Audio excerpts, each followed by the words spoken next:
Hello, everyone, and welcome back to our adventure here with Chaotic Ordinary. It's a wonderful day. We started on time for once, so I'm pretty proud of ourselves.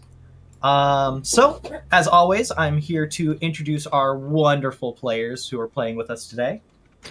Hi, I'm Cass. I play Fenrick, a Firbolg barbarian that usually doesn't know what's going on. I'm Luny. I play tiefling bard, and I usually have some kind of grasp of the situation.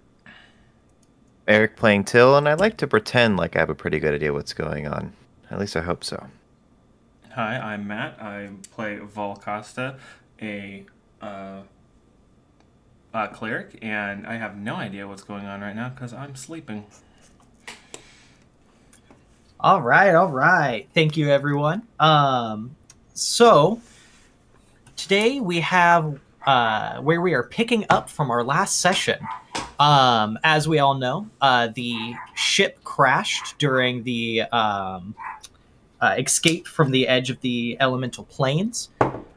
Everyone was knocked out and went through their own personal little dream sequences as they remember their past and their motivations. So today we're going to pick up with Vol. Vol, you wake up in an oddly comfortable inn room that you don't remember being in.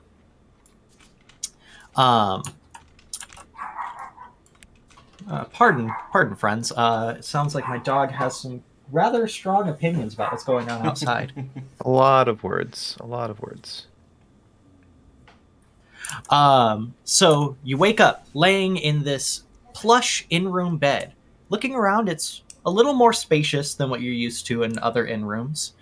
Looking down, you are covered in bandages from what seem to be well-healed old wounds.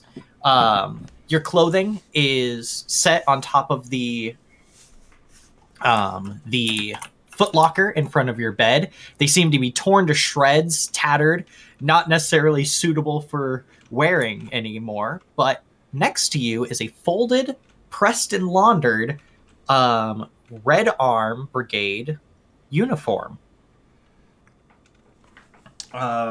Just gotta kind of groggily get out of the bed, kind of looking around, trying to figure out where I might be. Just kind of like assess what's left of my clothing. Like, how bad is bad? It definitely looks like this outfit went through the grinder. Like depending on what style of underclothes you might be wearing, the pants are most definitely not decent. It seems like the coat has large holes and it normally sweeps out behind you, but it is like maybe half the length it used to be. There's singe marks, like you can still smell the burnt fabric and fur from your tussle with Pitt's flames trying to put out the ship. You technically could wear it if you find a way to maybe cover up the more sensitive bits, but it's definitely not going to look too appealing. And does my armor still do armor stuff, or is that more decorative now? It seems like your armor, for the most part, is still going to be functional. Most of it bolted on the outside of your outfit to begin with. So it seems like you can pretty much use that on top of anything else. A few of the more simple protective bits, like the padded cushions under the plates, might be salvageable, so it might be a little uncomfortable wearing it on top of something else, but it's functional. Okay. I'm going to take my time and cobble together the two outfits into one as comfortable outfit as I can wear while still looking presentable. All right. Well, as you start putting on pieces of the Red Arm uniform, you find it's a little odd that it fits you very well, almost like there have been alterations made to it to fit your form properly. As you're a slightly taller and lanky individual, you don't commonly find clothes that fit you this well the first time. These fit well. Maybe too well. Hey, there you go. Yeah, stand you up real quick. I forgot that you probably don't have control over that. I got it. So you seem to get dressed. You're able to kind of put together the two outfits to have some semblance of order. Okay. So I don't know where I am or what's going on, and I'm going to just kind of pack everything together like I'm about to leave town. Because I'm not sure how things are gonna go down as soon as I open the door. All right. Kind of poking around, you find in the footlocker at the front of your bed is all of your stuff, just kind of neatly packed in there. Doesn't seem to be disturbed. Doesn't seem like it was rifled through, and you don't find anything missing. Checking through the rest of your room, you actually find on the other side, you find a bunch of other items that you're assuming may be possibly tills. You find a couple other like tools and various things. In fact, you find the makeshift screwdriver that he put together before you returned his, just chilling in there. Nice. You hear a distant voice in the back of your head. Don't screw with my shit. I'm gonna take it all. Do I find my +5 greatsword? Yeah, no, unfortunately, your +5 greatsword that you definitely had in your most pleasant dreams seems to be missing. Ah, regrettable. Okay, I'll go ahead and open that for you preemptively. Automated, I like it. Just gonna kind of... Yeah, it's like Star Trek. Start what? I'm gonna sneak out and just kind of like look around, see if I see any people. You open up into what seems to be somewhat of a living room or maybe a common room. There's a desk on the far side with writing implements that seem to be mostly untouched. There's a table in the center with the remnants of breakfast and a hearth that currently has a fire going in it, making it nice and pleasantly warm in the, well, it was previously early fall when you were last conscious.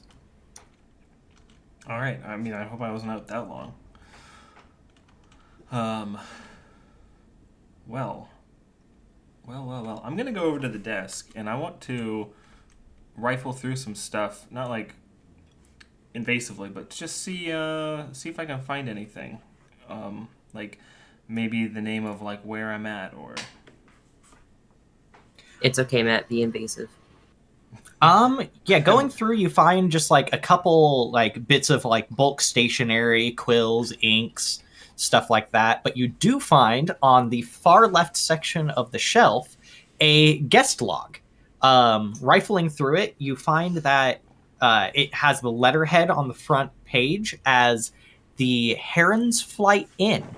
And there's just kind of like a log of people just mentioning, you know, who stayed here. Go ahead and roll a oh god, let me pretend I know what you want to roll. Perception? Huh? Let's just do it as an intelligence check at the moment to see if you recognize any of the names. 14.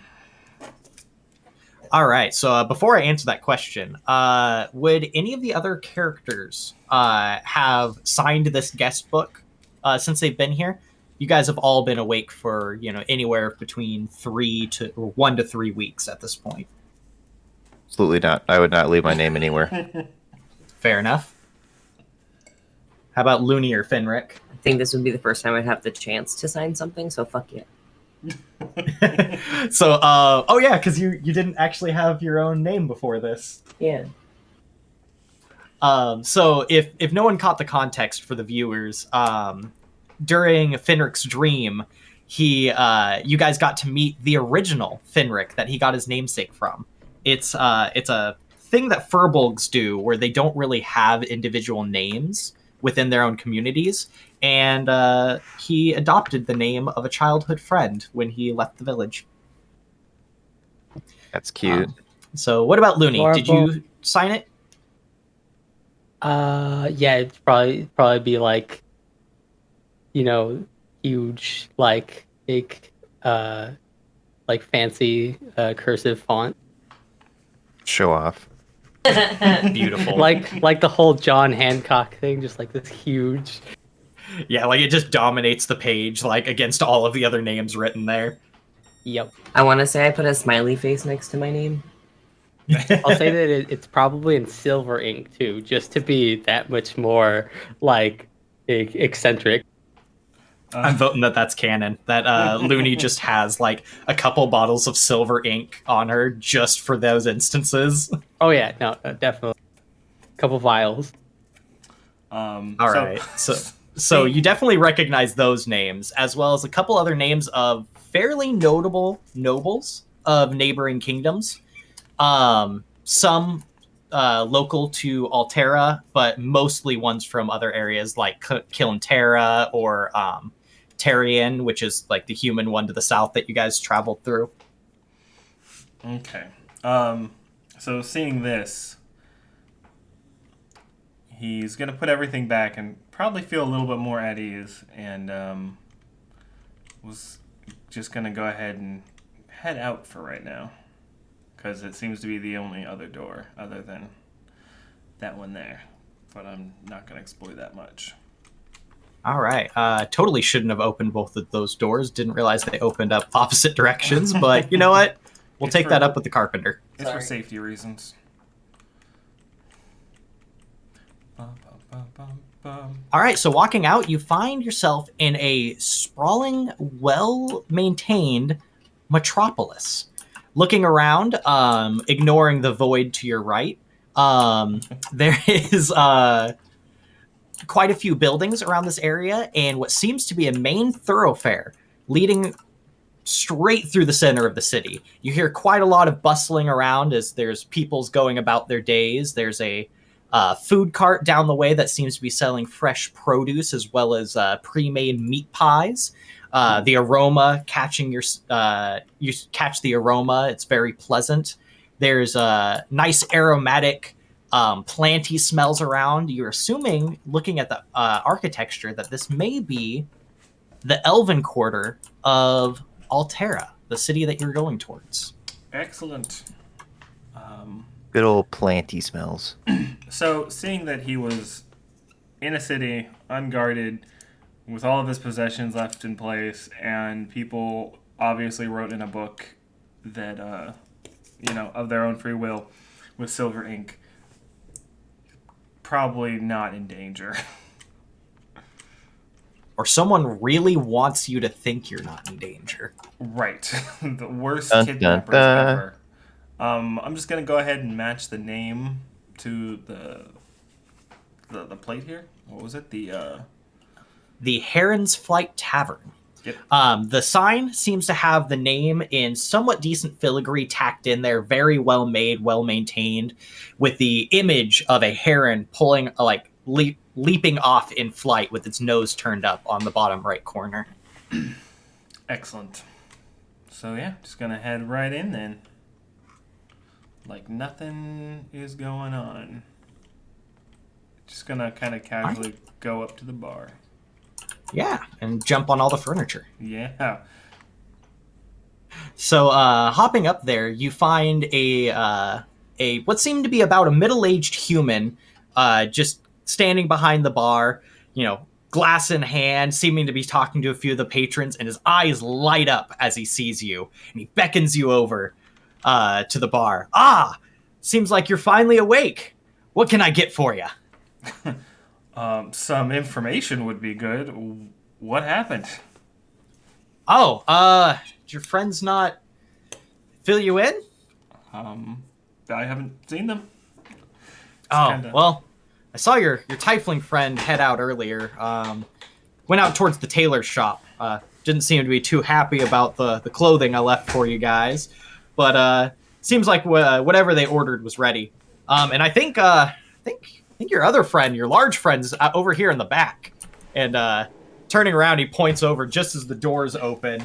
And Fenrick walks out with 4 plates of food in his arms, kind of looking around. Fenrick, you work here now?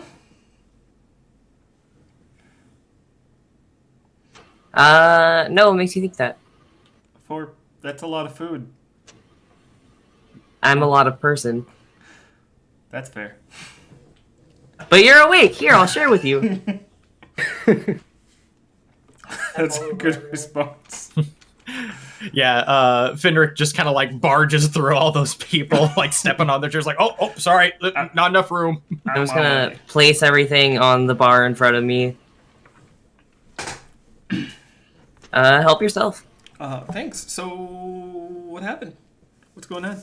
How? So we crashed. Yeah. As you might have noticed. Vaguely recall. And then we all seem to have woken up here and have just been waiting for you to wake up. Oh, thanks. The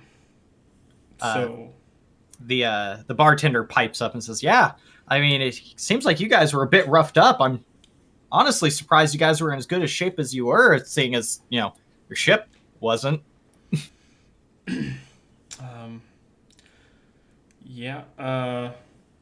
What happened to our elemental friends? Elemental friends? Fenrick, you would know at this point that no one knows where the elementals are except for you. And you've been kind of keeping it on the down low. I'm gonna try to nonchalantly elbow you in the ribs to make you shut the fuck up. Go ahead and make a deception check real quick.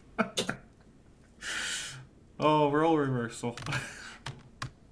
Fenrick, I don't know what you're talking about. Very bad. It becomes very obvious as you elbow Vol in the side as he's trying to eat a breakfast pie, and it just knocks out of his hand, spills over a drink. The bartender, I should say, just staring at you guys like you're crazy and says, I don't have to. It's fine. You don't have to tell me.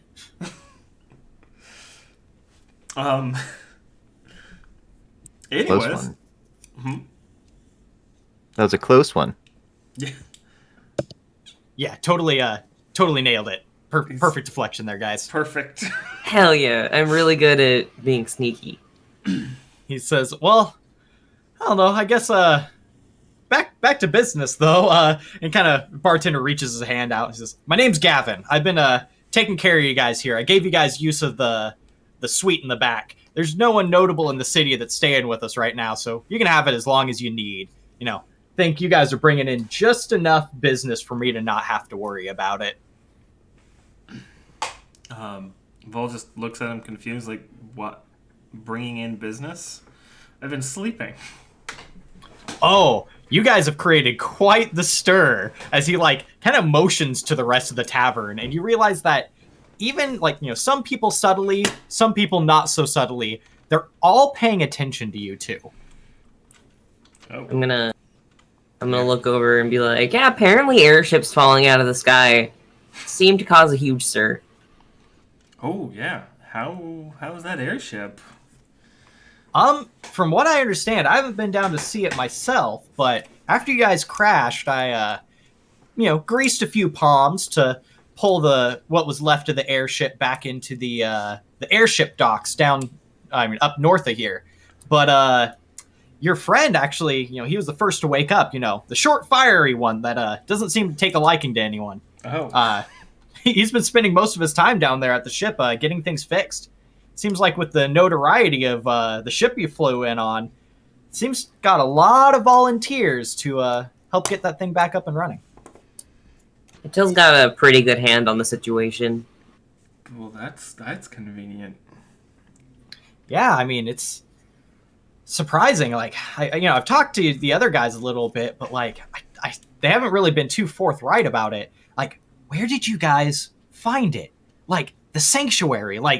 It's been lost for hundreds of years. It's caused quite a stir, and everyone wants to know.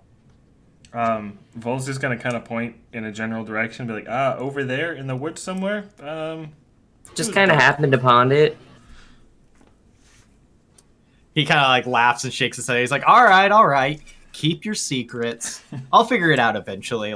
Even he kind of leans forward, even if I make something up. Just you guys staying here in this tavern, with all the rumors going around. Dude, my business has doubled. Oh, that's good. I'll tell you one thing, though. We didn't find it in a deep, dark cave that we didn't understand how it got there. Now that's a good story. I think I'm gonna take that one. Do you have any wine? Kind of like looks around. Yeah, actually. Any specific vintage or winery you're wanting to get something from? No, just middle row. Not top shelf, not bottom shelf. He walks up. He walks a little bit farther behind the bar and starts rummaging through a few bottles. He says, "You know what? I can't have you going around with something, low brand." He fishes out a bottle that's tucked in between a few of the kegs back here. And he walks up to you. And he says, "Here, just have it on the house for now." Oh, thanks. He hands you a very nice bottle that has a similar heron on the front of it, plated in gold, with silver filigree around the side. No wording on the bottle. He says, "This is something that the old owner of this tavern minted a long time ago. It's been aging for quite a while. We keep it in the nice, cool area between the casks. Should still be good." Oh, nice. Thank you. He just takes it. What's the, is it like corked? Is it like hard to get the... Yeah. It seems like there's a cork in it, and there is wax dipped over the whole top to keep it nice and sealed. I'm gonna start headed out. He's just gonna pocket it, and I'm like, well, looks like we're off. He kind of waves off to Fenrick and you as you guys leave. He says, but yeah, so your tiefling friend did say that they're over at the tailor shop if you want to stop by that way. The note was meant for Fenrick, but I guess you'll want to know too. Excellent, thank you. I'm gonna shout back, thanks! Well, that was a creative way to try to get out of the building there, Bull. Yep. Climb over the walls. Oh. So as you guys head on out, you see Fenrick just like trotting on away. Bolting away. All right, where are you guys headed? Off the edge. Probably towards the tailor shop, if that's where the knee is.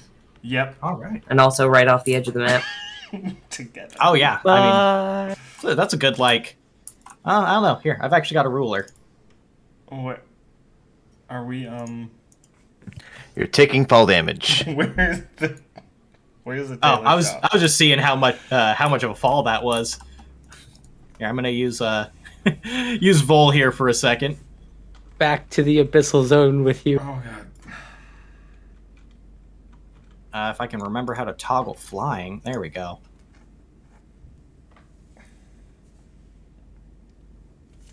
Yeah, that's a 40-foot drop. All right, let's go ahead and roll fall damage for that. Yeah, 11 damage each. I'm fine. All right, cool. All right. Anyway,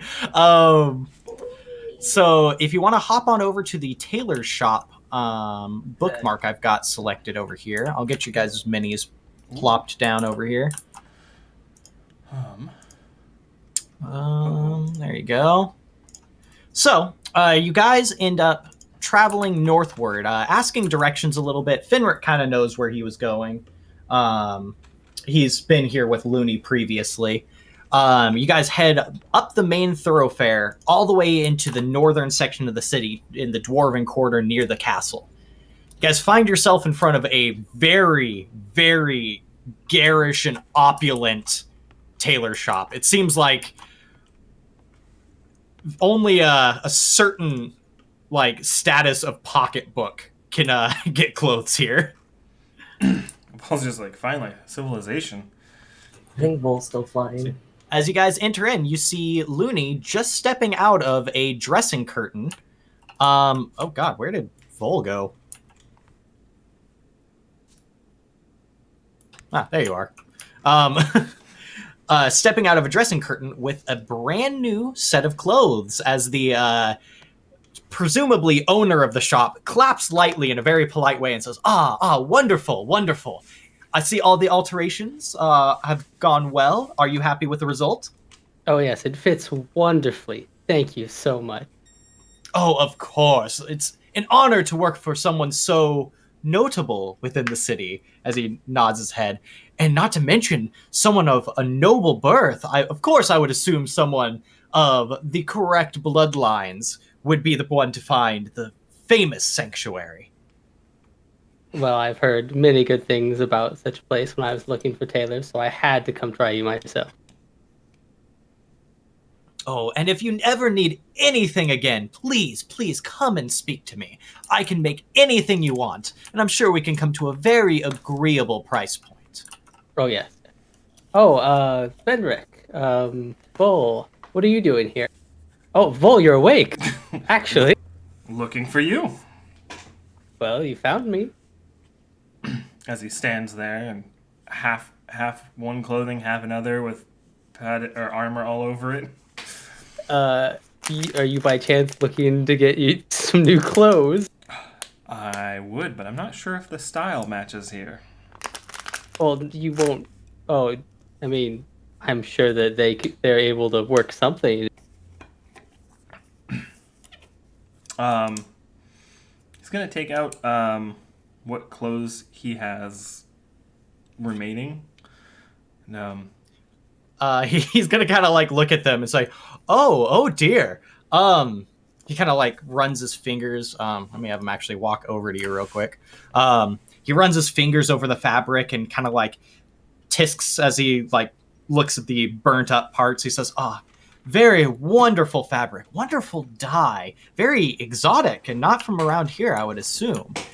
Such a shame for it to be in this state, but I think I can make something comparable. Would you like something exactly like this or something new? I have many designs you can look through. I think that I would like to stay about the same. It's a very traditional outfit. Oh, of course. I don't know if I can get the exact fabric, but I can make a decent facsimile of what we've got here, just, from localized sources, of course, and I will do to the best of my ability. I'm sure you will be satisfied with the result. Excellent. How long will it take? With this existing template, it seems like it's in bad shape, but I can make a pattern out of this. Just give me a few days. You should be fine. Excellent. Thank you very much. Oh, of course. No, thank you. It is wonderful not only to have one, but two of these of you famous adventurers coming in to, come get my wares. Might I get your name? Very famous indeed. Costa. Costa. By your speech and the way you carry yourself, you seem to be of some form of nobility, but I don't recognize the name. Where do you bear from? Much far west. Very far. Actually, he's not a bear, he's a person.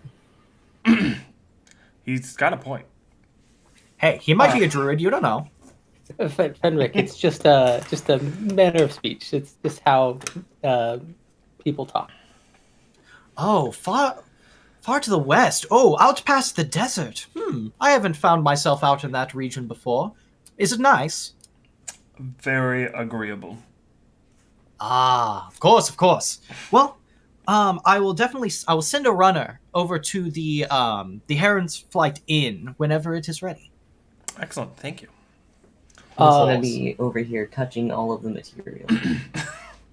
It seems like as you're going through it, very expensive, well dyed, and it seems like it's definitely on display almost more out of bragging rights than functionality, as you don't see any real trimmed edges off of any of these bolts of cloth. It seems like the owner kind of like eyes you a little oddly, seeing as you probably still have a little bit of breakfast on your fingers, but doesn't seem to say anything. I'm not a messy person. I'm just gonna like kind of just step over and be like, oh, and I'll be covering it, so you have to. There should be no worry about any expenses that come up for it. Thank you very much. Might I? I also want to say, and hopefully for no offense, I am willing to give you guys a very, very fair price, just due to the nature of you as clients. No need, just send a runner with whatever amount you deem fair for the services. Paul's just gonna nod and pretend like he knows what's going on there. Do not worry. Somebody will be by with a very agreeable sum for the outfit.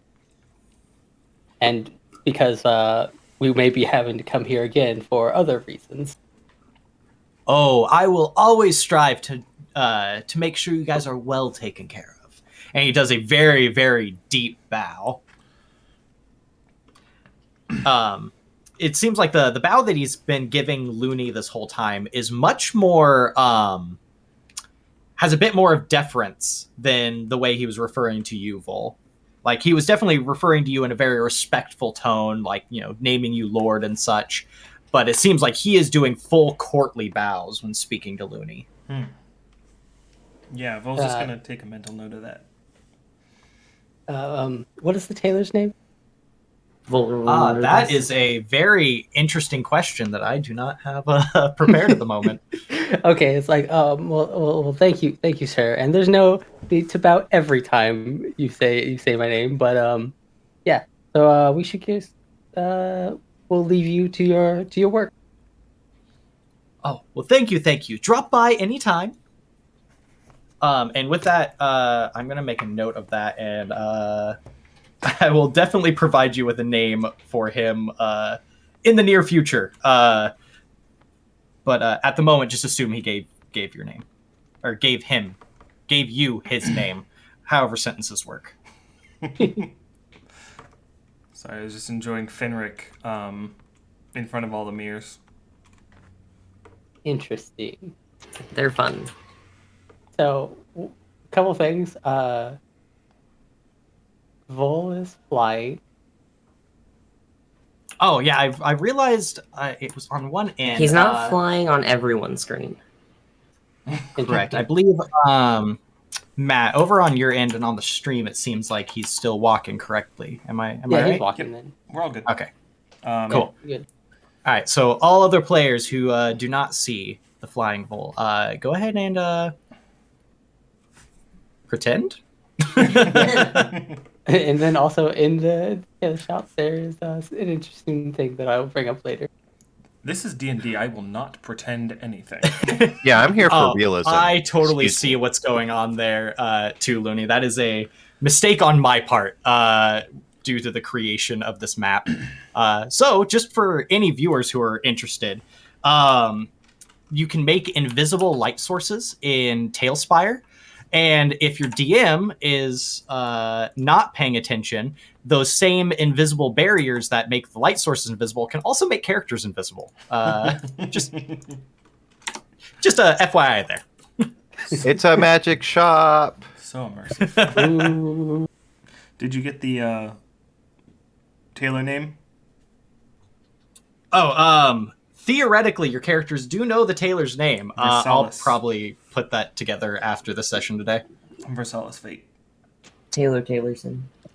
If the viewers have any good ideas for Taylor name, maybe they can suggest one. Maybe if believe- any of us Ooh. read the chat, that we would know if there was anything like that.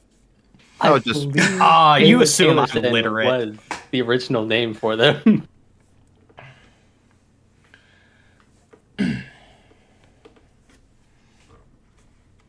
Well, let's go So- off the edge again.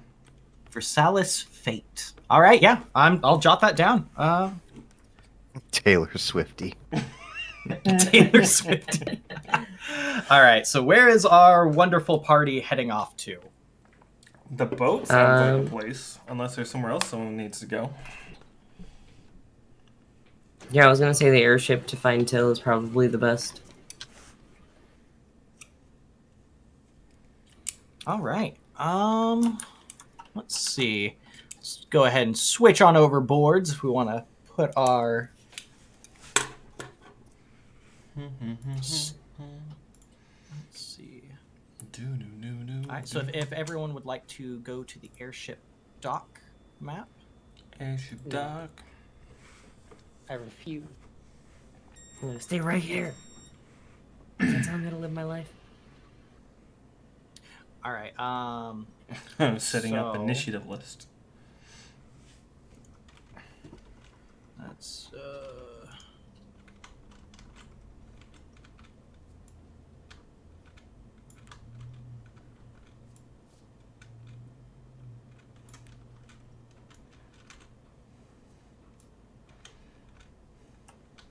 all right. So everything should be good over here.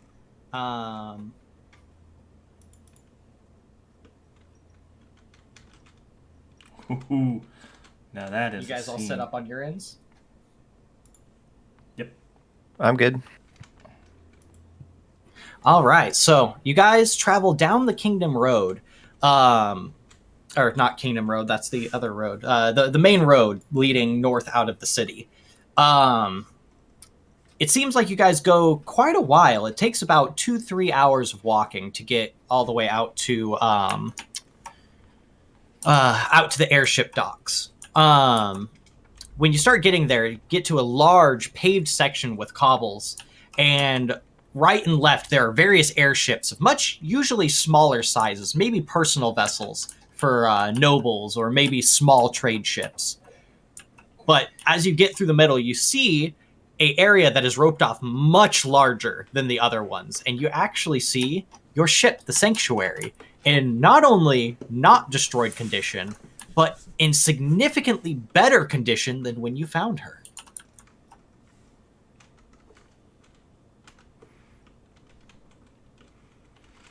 Banana. Yeah, Vol's just Do I gonna see him yet? look over and wonder. Yes, actually, Till, you see your 3 companions, one of them newly conscious, walking down the main road towards the ship, seeming to look up and mutter amongst each other about the new repairs.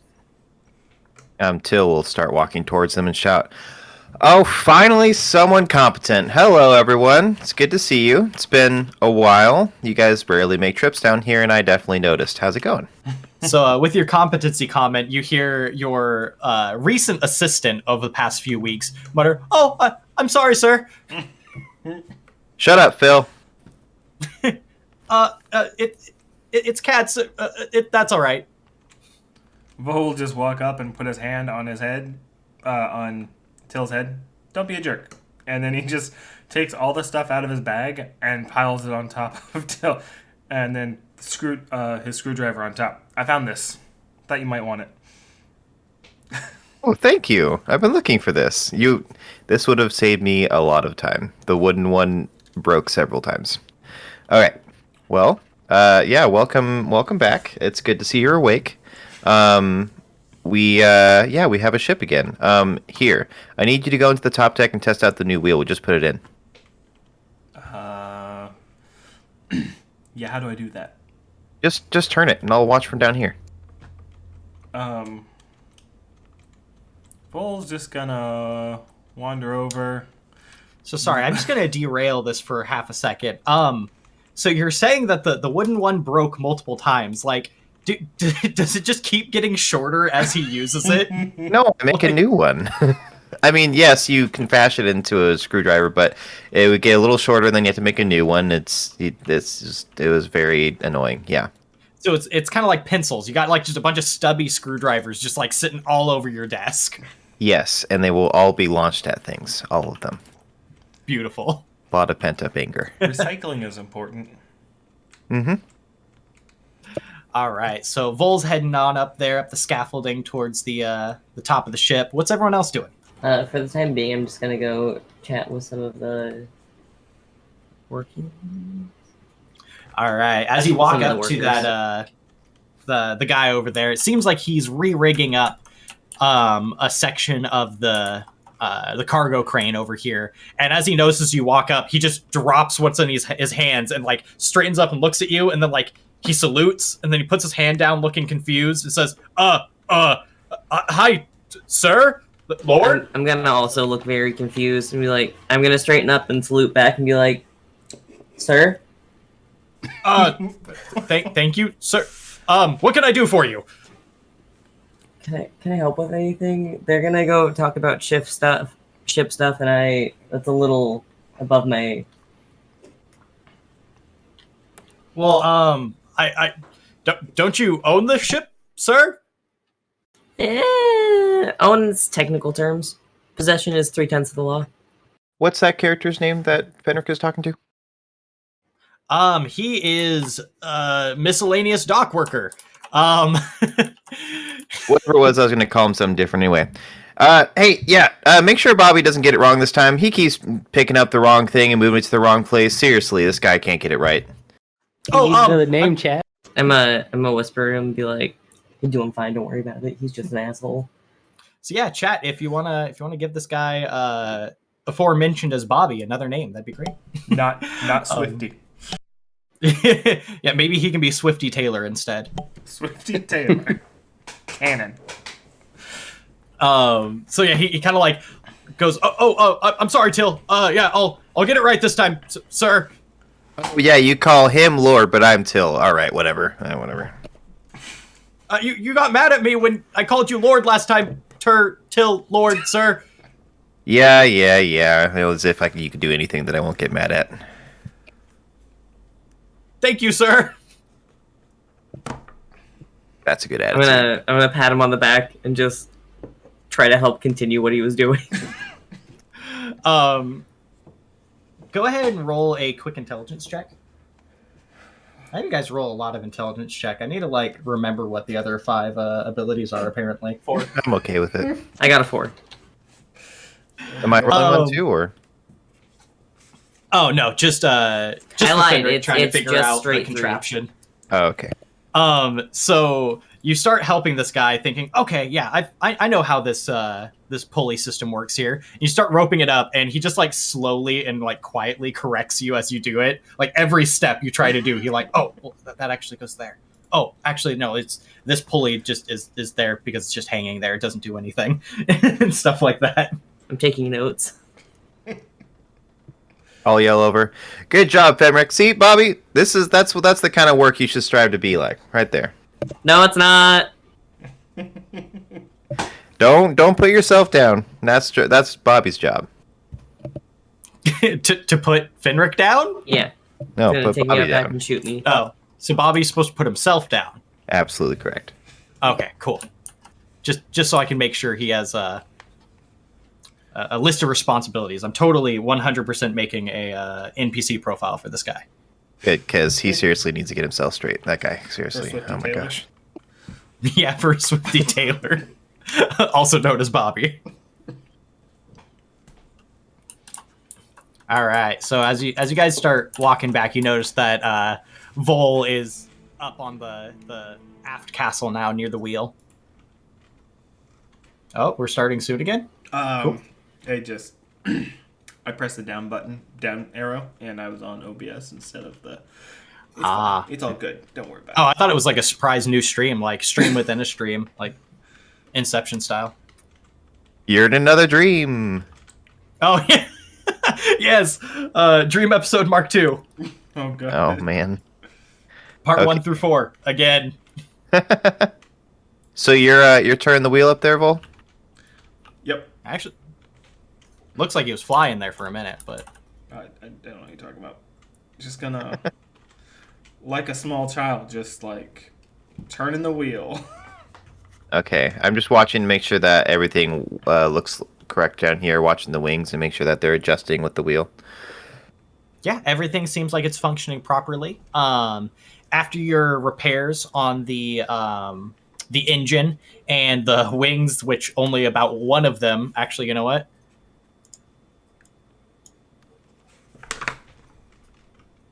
Yep, one of them was still attached by the time you guys got it over here.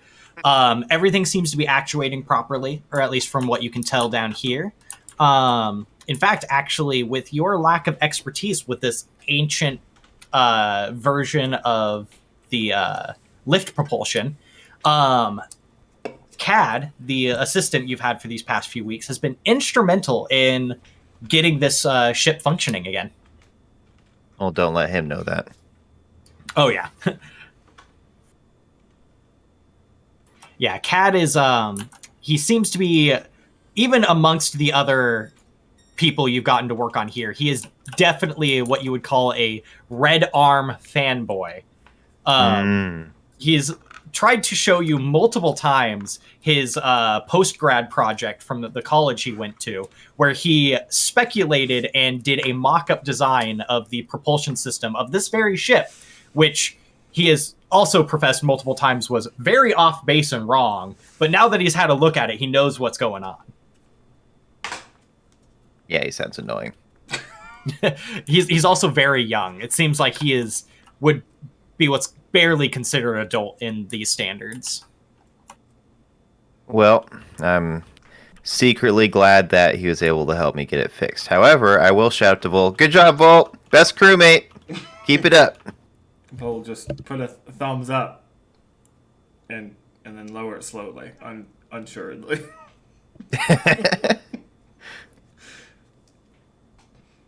Alright, what's everyone else doing?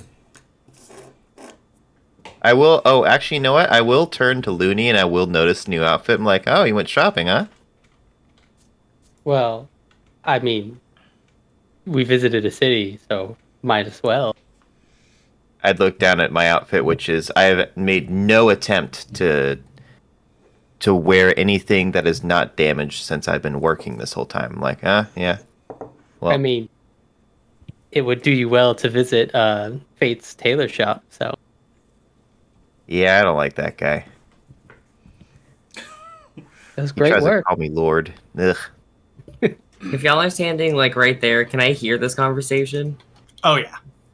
I'm gonna shout over and be like, "You don't seem to really like anyone." Hey, I like you. No, give Fed a thumbs up. Go ahead and make a perception check.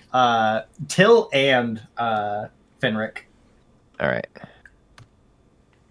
Nat 20, baby. And in that one. Beautiful. So I think for Billy Swiftly 21. Taylor, Bobby. at his hopeful, or not hopeful, to his pleasure, I guess, Till definitely does not notice, but Fenrick notices out of his peripheral vision that the moment Fenrick turns away from what he was working on, Billy quickly undoes it real quick and does it the correct way while he's not, well, quote unquote, not looking. I'm gonna whisper to him, "You can tell me what I'm doing wrong. It's okay." Oh, sorry, Lord. Sorry, Lord, sir. No. Don't undo the work I've done. I'm gonna look at him and be like, "I'm allowed to be wrong." Side note, not looking as a long sailor pastime. Looking nuts. Beautifully crafted sentence there. Thank you. Says me, who's been flubbing his sentences literally since the beginning of the stream today. Because it's being recorded. So, around that time, you guys are chatting. You see Cad running up with his clipboard and blueprints under his arm up to you and Luny. You guys notice he is a very young tiefling, actually. It seems like, judging by his looks, his family is likely of elven descent. Quite shorter than the rest of you, except for Till. And says, "Oh, sir," and he bows to Luny. "Ma'am, sir, anyway, I wanted to introduce myself. I've been working with Till for a while now. It's good to see the rest of you guys here." I mean, we wanted to come and see what was going on, and plus one of our last compatriot actually has awoken. So I saw that. I'm very excited to meet him as well. I was busy talking with some of the other guys, but it's very exciting to see you guys. Would you want to take a tour of the ship? I mean, First, I have a question for you. Did you finish the quick rope? The quick rope? Oh my goodness, I have to do everything myself. Alright, I'll do that later. Fine, whatever. We can do a tour. You usually tell me to let you do things yourself, sir. I know, because I can't trust you to do a single thing yourself. That's fine, it's fine. We'll go. Oh, be easy on the boy. It's good for him. It builds character. That's what he's been telling me for weeks. Luny ma'am. I think it quite stifles the character, but okay, let's go on this tour. He very excitedly tucks the blueprints and his clipboard under one arm as he starts walking off, and he kind of stops and looks over towards Fenrick. He says, "Oh, would you like to join us as well?" Yeah, I'll stop stressing this guy out. Billy Swiftly Taylor looks at you and says, "Oh, thank you for your help, sir." You don't need to thank me for doing everything wrong. I'm gonna give a thumbs up. I just noticed the mini. The what? The mini is giving a thumbs up. Oh, beautiful. All right, so as he's walking away, he kind of like offers his hand towards Fenrick and Luny and says, it's good to meet you. My name is Cadrian Tullius. Till calls me Cad for short. It's easier. I'm just gonna grab his hand. You find that he has a very bad case of limp handshake. Goodbye, Luny. Don't worry, I'll make my way back up. That's okay, I wasn't shaking his hand, I was just taking it. This is why we need the quick rope. You just do a quick rope from the side up. It's like a version of my grappling hook. I told you about this. Oh, yes, of course. I've got a guy on that, and he does not sound convincing. I'll just roll my eyes. Like, okay, I'll let you have this one, but next time I check about it, better be done. Of course, sir. And he seems to jot some notes down on his. How can he jot notes down when I have his hand? Huh? Oh, have you not released it? No. I think that's part of that Fey ancestry there. He offered his hand, and you took it.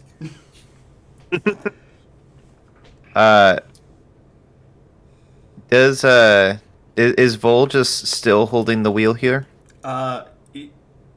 He's more like trying to figure out what's happening, like looking at all the levers and messing with the wheel a little bit, and then looking at other levers, like kind of too afraid to touch them, but it's just trying to figure out what they do despite that. You can mess with the levers. The ship's not its engine isn't running, so nothing will happen. Oh, just like flips levers and yeah. So he'll just be there like a kindergartner, flipping levers and turning wheels and like he knows what he's doing. Seeing as the ship isn't powered on, not much beyond the wheel is doing anything, but you feel rather enriched doing this. Like I know what I'm doing here. And then as everyone comes up, he's just gonna go like turn and look at Fenrick and be like, I see you have a tiefling. This is how you make friends. It's not how I would do it, but it works. Cad just kind of smiles awkwardly as he's got like one arm taken up by everything, like all the paperwork, and then the other one's like stretched across his body, holding Fenrick's hand. Would you like to see anything in specific, sirs and ma'am? Well, I mean, if I may make a suggestion, show him the cannon. Oh, yes, of course. I'm gonna let him have his hand back. He seems to like be very appreciative of the release of his hand as he starts walking towards the front of the ship, and says, this cannon up front here, it is something of Master Till's personal design, and very, very expensive, but it's very cool. Damn straight it is. Here, try it out. I don't think that's a wise, sir. In the It's middle of the loaded. city. It's not loaded, but we can put something soft in there. Wouldn't hurt, right? I don't see why not.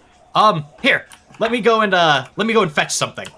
And he runs off to go grab some soft, pillowy ordnance. As a side note, I forgot to mention this earlier, but the moment that Fenrick would have come up, Gary the cat would have hopped on Fenn's shoulder. Hell yeah. I'm gonna give the cat scritchins. Good metallic scritchins. Vol's just gonna look at the cannon and be like, "What is it?" Till, I'll give you free reign on that. Go ahead and So it's primarily brass contraption here. It's meant to fire just the ordinary cannonballs. However, it has been modified that you can pretty much stick anything in it, and it'll adjust. Most of the time, if you stick a smaller item into a cannon, it'll fly off in any which directions. But it's got some Magitech alterations here to let it automate and send it straight on, even if it's too small for it. So you can stick anything you want in it as long as it fits, and it'll work. So, I mean, you just see the button on top here? All you have to do is hit that when something is in it, and it'll start the internal combustion and send it on its way. So it's a magically enhanced contraption. Yeah. I'll take it.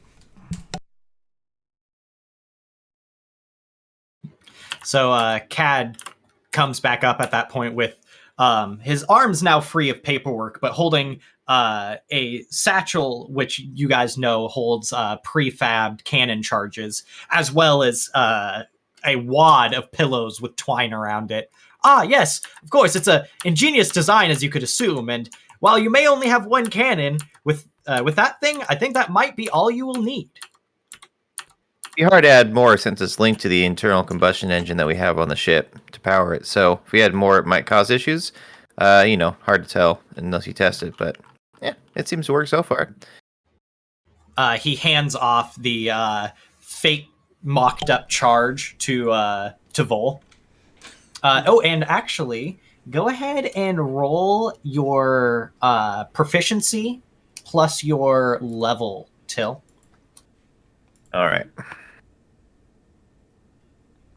I don't know why I'm adding so many dice. Oh, well, we got some extras.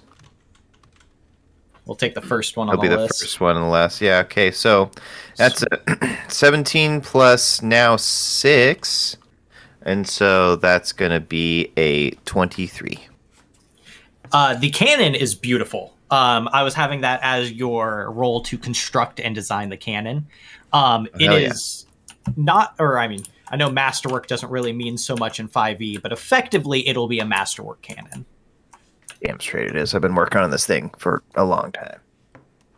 Yeah, it seems like once you got everyone underway on the repairs and like most of the legwork had been done on directing that, you spent the rest of your time building this cannon.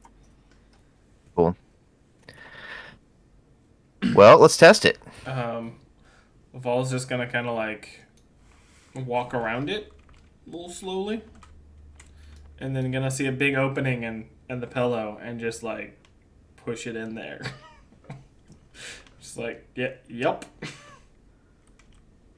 Right. You find that the cannon, as Till said, as you shove it in, it seems to conform slightly around it. The brassy interior almost seems to snug its shape around the pillow's odd curves. Oh. Who wants to do the honors? I mean, you made it. Feel like you should do that. Nah, no. Fen, you do it. Come on. Not really the sort for guns. Oh, it's not a gun. It's Just a big gun. It's a big pillow shooter. All right, if you're gonna twist my arm. Yay! All right.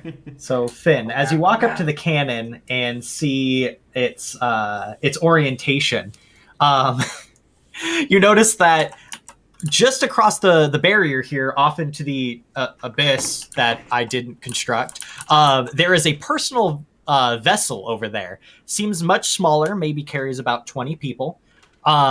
Very opulent, has like draperies on it that are very not functional or even advisable on an airship. And you see quite a few of twined up pillow rounds in that area and a very annoyed dockmaster eyeballing you guys from across the way. I'm gonna walk Worry up about him. beside Ben and just be like, shoot the dockmaster. Beautiful. So was it like a rope or a button or? He got a button. It seems like it's on a swivel control, so you're able to aim it like pretty much 360. And it's gonna have or actually, I'll let Till have that part. It does have a button on top, the golden bit on top here at the front. You just hit the button, it starts the internal combustion, since it's got a link all the way down to the insides of the ship. I'm gonna point the cannon not right next to the other ship. Okay, what are you gonna be aiming at?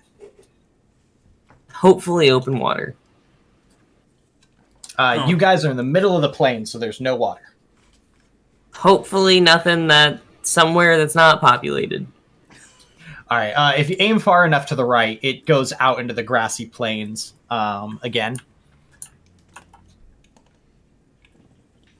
Yeah, so I'm gonna aim that way and hit the button, I guess.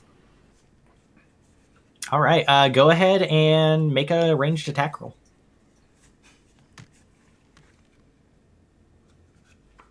Nine. All right. So you not being too experienced in firearms or cannons, keep the cannon fairly level, if not tilted slightly down when you fire, and it goes just past the paving bricks and kind of like skids along the dirt a little bit, tearing up little tufts of grass as you see it go and start rolling. Nice shot. All right, that's enough for me. You notice the dockmaster for the bay next to yours wipes his forehead as if he was sweating, seemingly relieved. I'm gonna give the guy a thumbs up. I'll wave at him. He nods at you guys and then kind of like seems to squint suspiciously at Till. I'll wink. You know that guy? Oh, we're good friends. in a sense. I don't know. I don't believe you. Oh, is it because I have so many friends? Yeah. Cad pipes up, being like, "Oh yes, he is a very affluent dockmaster. He is the personal dockmaster of the noble who owns that ship over there. He's come over and had meetings with Till quite often in the past few weeks." Every time Till says friends, I am doing quotations with my fingers behind him. That's appropriate. Yeah, he and I, we get along real well. We have good talks. We've got an understanding. You know, I don't shoot anything more than solid, and he doesn't bother me. You don't put a hole in his ship, and he's contractually obligated not to try to murder you? Yeah, you know, everyone goes around calling y'all lords and whatever, and, you know, they just don't kill me. It's nice. I mean, I feel like that's part of the benefits of nobility also, but, you know. Oh, I wouldn't know. So, just to be clear, are we lords because we have a boat? Is that how this works? I'm not sure. I just like to take advantage of all the stuff people give us, and it's kind of nice. So, I mean, that's up to y'all. I mean, I look over at our fancily dressed bard. Yeah, Luny, I mean, that's kind of up to you. You seem the fanciest of us all. Are we lords? Well, so that may be my fault on one side. I don't know if they'd call you lords simply because of a ship alone, but you do have relation to me. being, we did this together, and I may be related to the royal bloodline. Oh. You see Cad like straighten up even more and stare at you and be like, Gesundheit? Oh no, yeah, sorry, I'm just it's all okay. What's this thing over here? And I'm just gonna walk off. I'm gonna I'll follow. punch Cat on as high as I can get towards his shoulder, and I'll say, "Stop making people uncomfortable." I'll try, sir. Good. That was one of my special talents in college, sir. I bet it was. I'll wander off. Are we having more of a... Oh, you know what? Actually, I do have something I want to show you guys. I'll call both Vol and Luny, and I'll say, "Hey, you two, let's go to the captain's quarters. I want to show you something." I was already there. Excellent.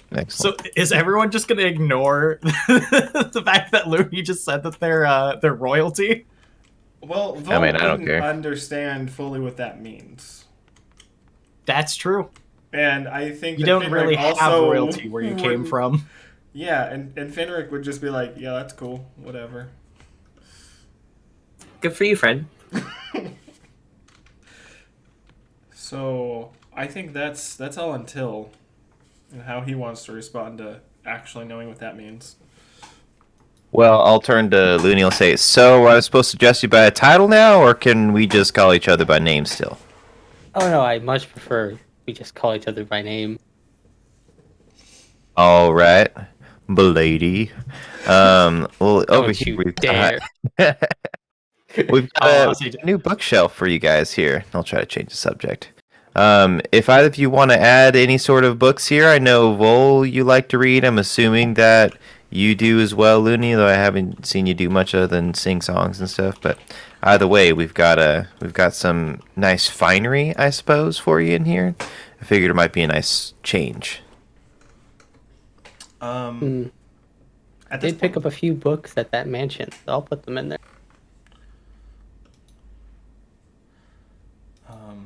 passively, Vol is going to be looking for a bottle opener. By the way, You know what? I'm going to have you roll a percentile on that one. Percentile. It's like it's our logo. Would Vol have needed a bottle opener at any time in our adventures before this? I don't think so. I have. I think the only time that in the adventures that were wonderfully off-screen, I don't know why wonderfully was the preamble to that, but the off-screen adventures before we started this stream, the only time that you guys ever dealt with that wine and all that was in the Sunken City, and that was provided by the inn itself. Oh, well. If he does have an insight check, he might know that Till is a bottle opener, having a multi-tool for a hand. That's true. So with your percentile checks, there is no bottle opener around. But I will allow you a intelligence check real quick to see if you remember of Till's peculiar Can I tooling argue- instruments. Can I convince you of wisdom?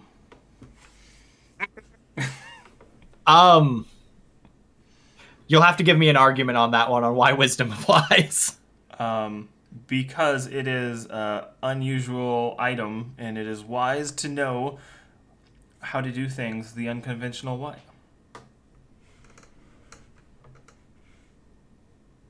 Screw it. Go for it. Excellent.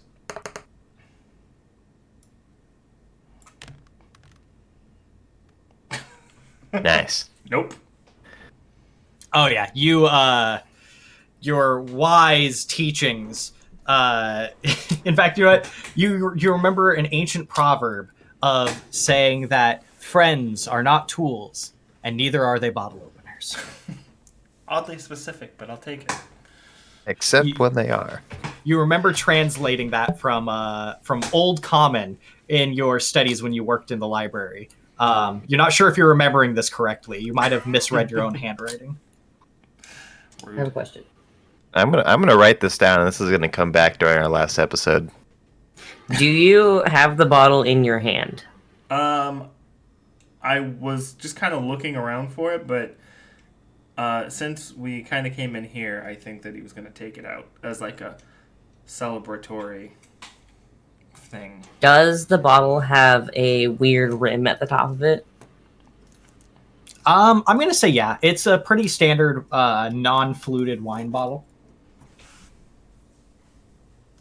Gonna grab the bottle. Just, Oh no. oh no. Okay, I'm gonna grab the bottle. I'm gonna take my knife out. I'm going to do the thing where you run the knife along the side of the bottle, and as soon as it hits that lip, it should break the top off. Oh, that has a name. Yeah, they do it at fancy restaurants. Here, give me 1 second. I'm gonna see if I can pull up a GIF of it real quick.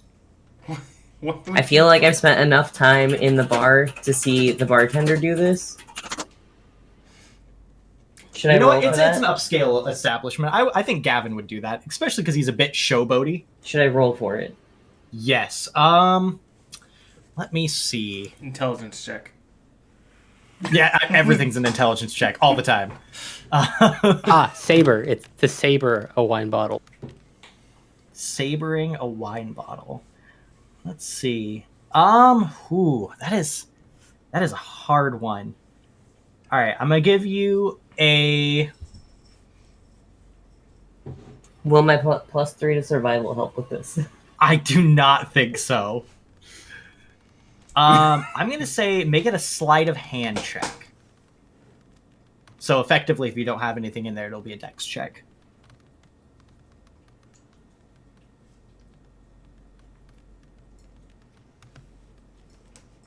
Seven. No. Yeah, so you grab this fancy bottle of wine and like you look at everyone and actually, you know what? I'll have you do it. Go ahead. And how do you want to do this? All right, so I'll have the bottle in my hand, and then as I go to run my knife along the edge of it, I feel like I get too nervous, and since I rolled real bad, just accidentally crush the bottle in my hand. Beautiful. Vol's gonna look crushed like the bottle. Wait, what? Vol's gonna look crushed like the bottle.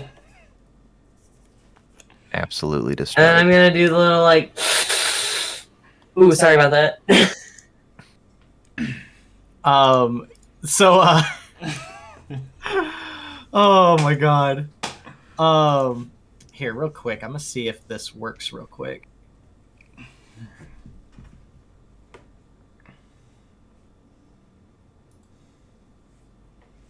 Dang, I was gonna put a GIF in chat of sabering a wine bottle, but apparently that doesn't function.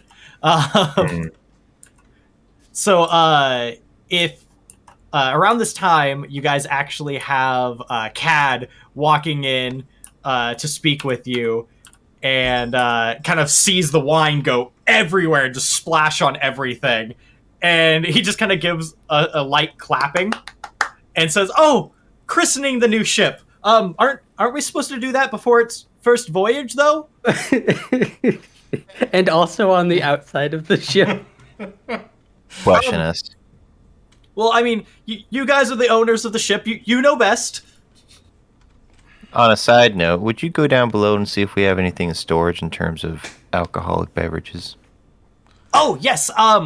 Just last week we stocked it up with provisions. I do believe we have a few bottles of port wine. It may not be fancy, but it is wine. Get the fanciest looking bottle, please. All right. And he wanders off below decks. I'm gonna look at Vol again and just be like, sorry about that. Vol's just gonna look down at the puddle of wine on the ground and just be like, "Is your hand okay?" Go ahead and roll. You know what? Give me 1 second. I know Roll you're for wearing the bottle. gauntlets, but Actually, would you be wearing your gauntlets at the moment, or? I feel like if all of our clothes were destroyed, probably not. Okay, yeah. Your gauntlets, seeing as they were made out of metal, would be probably mostly intact. They're mostly leather with bits of metal on the outside. Ah, okay. So I'm going to say they're probably in the middle of repairs at the moment. Gavin said that he has a friend who, is good at fixing stuff. So he kind of like took him for you and sent him off to get repaired. So yeah, you take 3 points of damage as there's definitely glass as it tore up your hands a bit. Doing great. I'm gonna give a thumbs up with my other hand. Yeah, Vol's just gonna go over there and grab and like, let me see. When Cad walks back in, I'm going to savor the bottle. Beautiful. That's probably for the best. Yes, I'm going to finesse and draw my rapier and saber it. There's other ways. Guys, there's other ways. All right. So Vol grabs your injured hand. I'm not gonna argue. Till is going to casually just step around and sit in the captain's seat.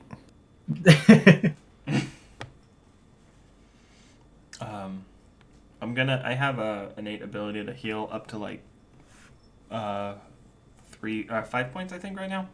So I'm just gonna use that. All right. So you guys definitely see that that Fenrick's hand closes up as Vol just kind of like puts some positive healing energy into his hand. Thank you. And around Gary. that time, that's... Oh, sorry. Go ahead, I was Till. going to say Gary would look concerned at the hand, sniffing at it, even though Gary can't breathe. I love how you've given your robotic cat the ability to sniff. Got to be accurate, otherwise, what's the point? You know what I mean? I mean, what is a cat without a little sniffly nose? Exactly. So, oh no! That's a 13 performance. Oh, okay, that's actually a lot better. And performance. Go ahead, and I'm going to say, since it is part of your expertise, it's going to meet the DC, but barely. You don't make a very clean, like, you don't make that clean line cut like a lot of people usually do. It does end up kind of, like, shattering the top, but the bottle is still intact at the end. I was going to say, it will either come off cleanly or it will break the bottle, like, entirely. Like, I'm with Saberine, I do not believe there's a middle ground. Like, it either happens or it doesn't. There is an area where it'll break off further down the bottle. I'm gonna vote with that one then, where just below the shoulder it breaks off down there, almost like those tacky wine bottle glasses that people make off of DIY videos. So wine goes everywhere, but you still have about half a bottle intact, full of wine.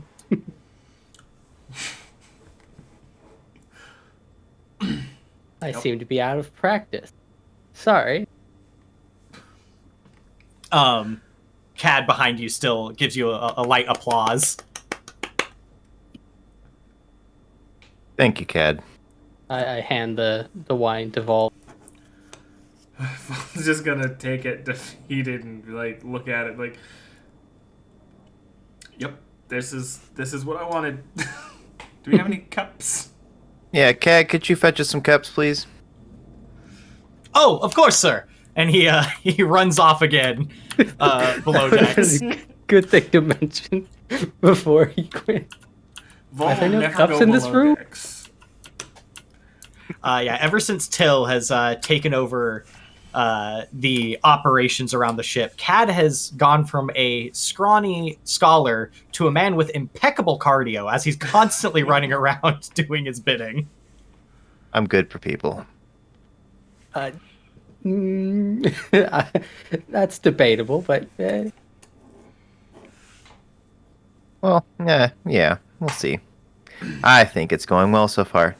While he's fetching the cups, I was wondering if y'all want to sit down. I do have a couple questions for you. Yeah, Vo will take a seat. He comes on back up with the cups and offers them to everyone.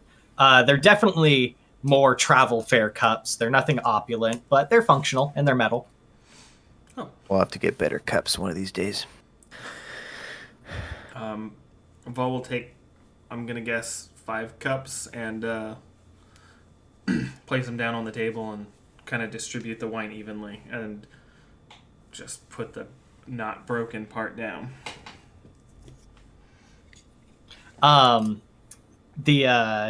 Cad looks almost shocked and looks at you and says, is that cup for me? I mean, who else would it be for? You got it. Oh, I just brought up all we had in that box. Oh, thank you, sir. And he kind of picks it up and like looks at it and like sniffs it, but he doesn't drink it. And he just kind of looks awkward. Drink it, Cad. He nods and takes a sip. All right, everyone. Well, I just had a couple questions for you. First off, over to Luny here. You mentioned that you're royalty. And I do have one concern that's popped up in my head since you said so. Do we need to worry about anyone coming to hunt you down? As every experience I've had with royalty that is not currently sitting in a palace or on a way to one has involved some sort of bad event previous to their, current stature. I mean, I don't think you have to worry about that. I actually don't have my title as of this moment. That is, after I have my adventures, I will take it.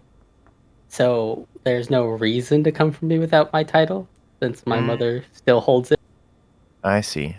Okay, so... And I am low enough on the bloodline to the king that I shouldn't be worried about. Okay. So in Looney's time here so far, have you actually been to the palace yet? Looney's been awake for roughly 2 weeks. I have not.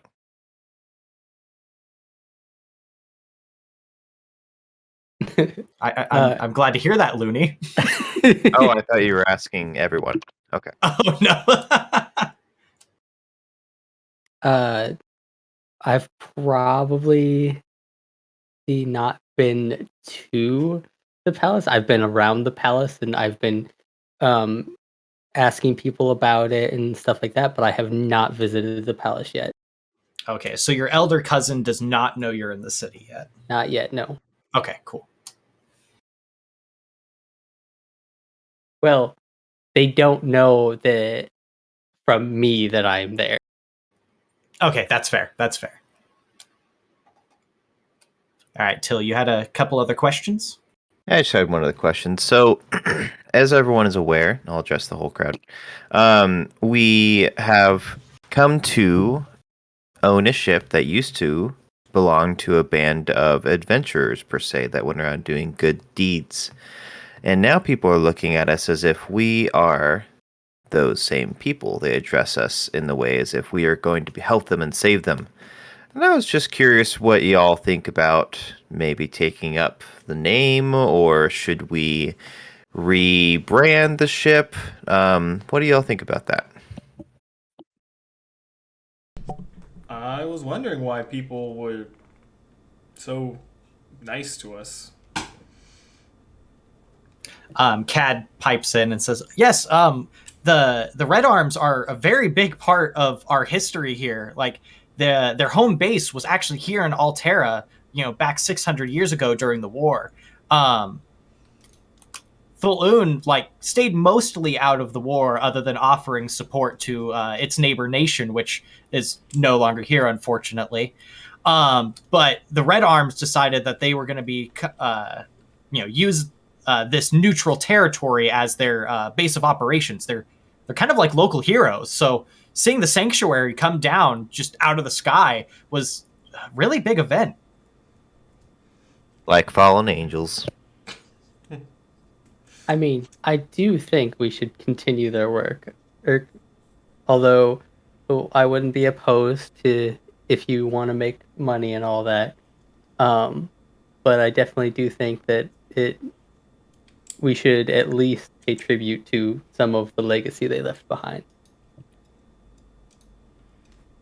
Well, so far they seem to be throwing money at us just for existing, so I mean, I don't really mind whatever we do either way.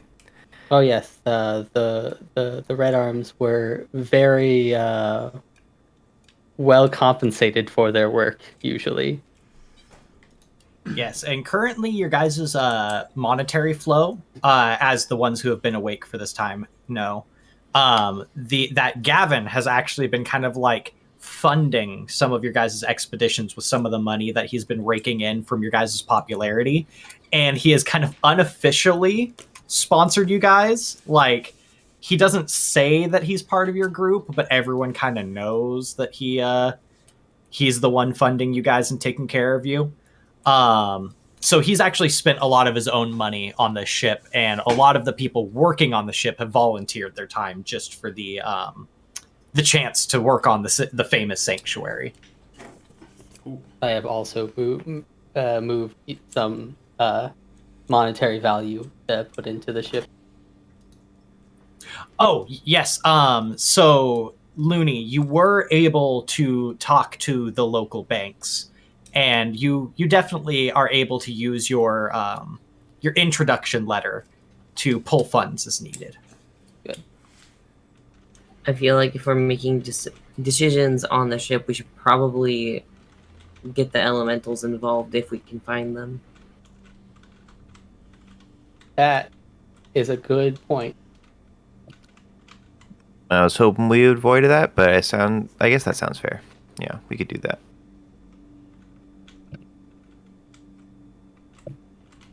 Do we know where they are? No idea. That seems problematic. Would assume that we have some idea.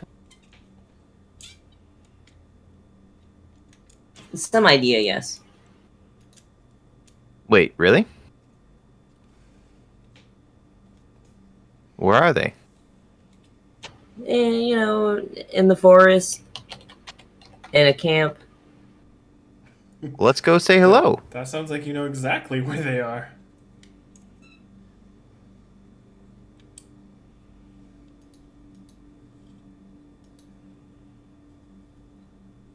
Yeah, well, I'll show you where they are. And also, maybe don't tell the village where they are. The village. At this point, Cad's like looking at you guys and says, "Oh, I don't think I heard any of this conversation." As he No. kind of like looks at each of you in turn. I'm gonna give him a pat on the back and be like, it's probably for the best. Well, thank you for the wine, as he seems to just down what was in his cup, set it on the table, and then just trot on his way. There's a good boy. Once Cad's out of earshot, I will smile a little bit. Just a little. Just tiny. Just a wee bit. Foal's gonna finish his cup off, but from sipping it and not chugging it. That boy does not know how to drink wine. And with how young and thin he is, he's going to be learning that fact real soon. Should we finish the tour, or are we never going to go below decks again? Everything else below was pretty much just storage and bedding and nothing else important. The real thing, was the gun and the books. And So, do we sleep on the do we have a place to stay here if we go on long? yeah, we've got bedding below. Oh, okay. Yeah. Cool. Well, let's go out and say hi to our friends. Yeah. Let's do it. All right. So you guys decide to go ahead and head on out. Let's see. Sorry. Let's go ahead and switch on over our board. Oh. What's up? Did Fenrick just yeet himself off the ship? And Fenrick breaks both of his legs. Took a shortcut. All right, make a con save. No, no, I'm good. So instead of stepping off the ship, Looney is gonna disappear into a silver mist and appear on the ground. I have 19 for my con save. Nice. Yeah, no, Fenrick's fine. And then Looney, did you do it almost like a stage appearance? Yeah, it's a misty step. Nice. Very nice. All right, so let's go ahead and change on over to our forest camp board. I'm already here. All right, let me get you guys' minis all set up. Just making sure on these be right back sections, they can viewers can still hear us, right? Yeah. Okay, just making sure I'm not just talking into the void. Nope. Yeah. Isn't that right, chat? Right there the entire time. Always watching. Silence. Yeah.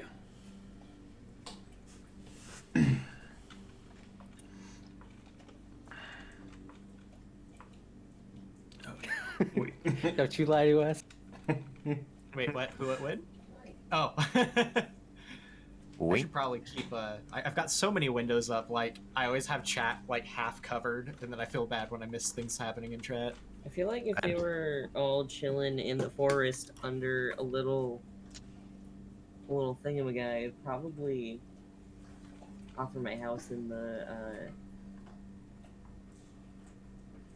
In the meantime?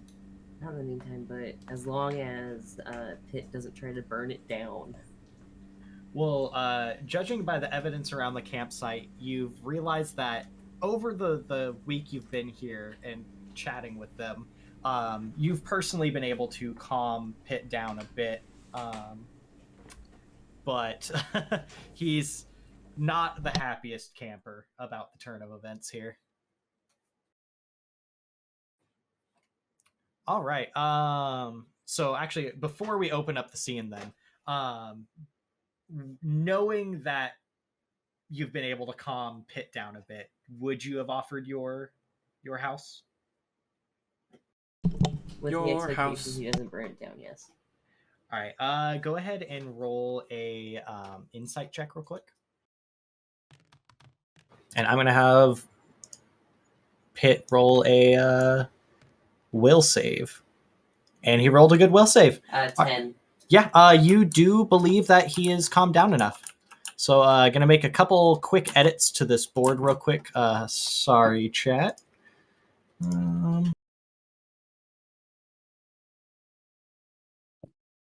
Loading in the house. Yeah, just gonna drop it down real quick. I've got it copied as a slab, so it shouldn't take too long. Yep. Probably should have brought that up earlier when we were making maps inside there. No, you're all good. Tailspire is great, but you can make large changes quickly, which means you have to actually do it, and it takes a minute. For those viewers who don't know, Fenrick, our barbarian here, does have a magical house that they bring around with them. And with the power of Tailspire, we can spawn it anywhere. Quick old copy paste.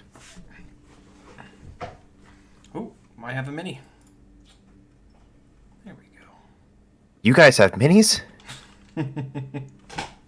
It's like that meme of like, oh, I've got this. And gone.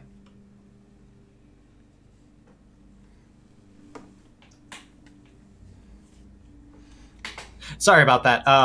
My push to talk is connected to a keyboard function. So as I was trying to get the board popped up, it did not agree with that. Oh, I thought you had it on a foot pedal. I do, but I bought a cheap foot pedal that only actuates to keyboard functions, and sadly can't even go to like mouse 5 or anything like that. That's I'll lame. figure that out in the future, though.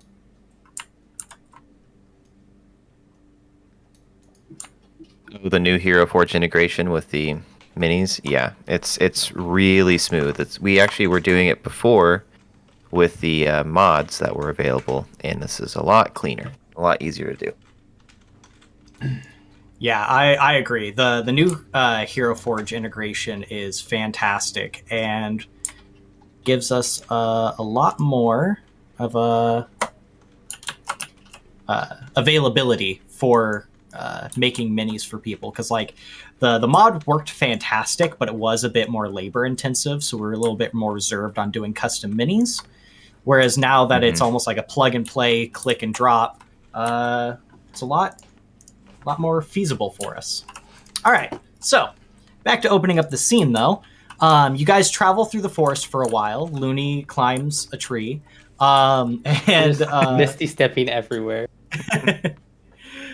Is Misty Step a cantrip in this? No, Oh, I no, it wish. is not. Oh, well, you know what? We're not doing any not doing any combat in this campaign, theoretically, depending on how much you guys behave, I guess. I did. Yeah, I will be using it for flair. Oh yeah, I will give you free reign during RP sessions for that, because that sounds rule of cool. So you guys travel through the forest to this deep area, and you guys hear crackling of flame. At first, you guys have a little bit of panic as you remember that there's a very angry fire elemental theoretically in this camp. But as you get closer, you find that it is the crackling of a fireplace. And you see Fenrick's house sitting in the middle of a completely nondescript clearing. Oh, this looks cozy. Thank you. Oh, hey, Fenrick, you have a Christmas tree. Nice. Placing it right on top of that tree was kind of funny. I'm gonna... It's there you perfect. go. It's gone. It's gone now. Oh. So as you guys walk up, the elementals seem to all be standing outside. Pitt is rather pouty, and judging by the multiple burned up trees in the near vicinity, his mood has not been very even over the time you guys have been unconscious. Howdy, Pitt. He kind of like looks at you and nods and gets a small quirk at the side of his mouth. He says, I wasn't sure if I was going to see you guys around. The only person who wanted to come and see us was Finn here. Kind of nodding his head over towards our large Firbolg friend. I'm gonna wave. Well, to be fair, I wasn't told about it until today, so... Oh, we'll wake up. I just woke up today. I am sorry, but I had several things that needed to be taken care of beforehand. Wouldn't want you to see me without my proper clothing. Lake chimes in and says, "Don't worry, Pitt's just being ornery. We told Finn not to tell anyone because we're not sure how the city and the normal people are going to react to a bunch of elementals living just outside the city." Yeah, I felt it was pretty...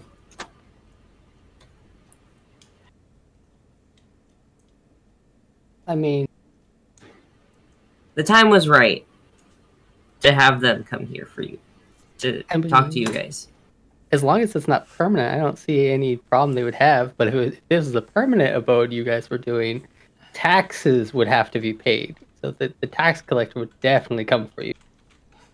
The elementals kind of like awkwardly look amongst each other and then look at you and say, what are taxes? Vols is gonna like, yeah. Terrible. So taxes are basically it's a fee that is paid, like the fee you guys had for letting us cross originally. So it's kind of like that, but it's the allow you pay it to be allowed to live on the land that's close to what is ruled by higher up people. It's like a Higher. subscription service to society. Higher up people, like, what? So they just come and take your money. What do we get out of it? You get to live here. I can just live here. We've been living here for like a month. No one's come to stop us yet. Exactly. It's once they take notice of you, then they'll come and they'll be like, "You're on our land. You have to pay us." Yada yada. This is why I prefer to live on a boat. This whole system does not make sense. Why would I pay someone else to live on a place that I have to take care of myself? It's not like he's coming and doing our gardening or cleaning. I mean, it's not like we're gardening or cleaning ourselves, but you know what I mean. Well, no, but as the royalty has claim to the land around here, so that's what you do. You would have to go further out if you didn't want to pay the taxes to them. But then some other lord or count or baron would wanted to do the same thing. So you'd have to find, usually deep enough in the forest, nobody will come for you for taxes. But anyway, Yeah, you'll have to tell me more about that later. I don't know if I quite understand. Pitt just kind of like flares up and embers a little bit and says, "This whole thing sounds stupid. Like I didn't expect it to be like this. I thought we were gonna come across the mountains, we take the airship out of here, and just be able to join society. But it doesn't seem that simple." I mean, I still say that they will not have any problems with you in the city. They see enough strange things as it is. Yeah, they deal with me so far pretty well. Ooh. So I point to my arm, wearing the red outfit. These people seem to really idealize these people who wear these red outfits. So that might kind of like give you a little bit of influence. And they'll like you because you're wearing the right clothes, I guess. Like the old uniforms, like the ones from the ship? Yeah. Huh. Song kind of like points at Finn, says, "Yeah, I saw Finn was wearing that for like a minute." Or actually, what is Finn wearing now? I didn't think that far ahead. Probably the uniform that was given to me. Okay, fair enough. Seeing as that way I wouldn't have to go to a tailor and get new clothes. That's true. So Song kind of like points her thumb over at Fenrick and says, "Well, I know Fenrick's been wearing it, but like, what does that mean? Like, I know they were on the old ship, but like, Look, why are people freaking out about that?" What do taxes mean? Don't ask questions. Just enjoy. So the Red Arms were heroes. They saved people, and that is why seeing this uniform and the airship has lit passion within people's hearts again. They have more hope. Cliff kind of like looks at you guys and says, "Lit the passion? Like Pitt?" Exactly. "Ah, so it's dangerous." And he kind of looks at the other elementals.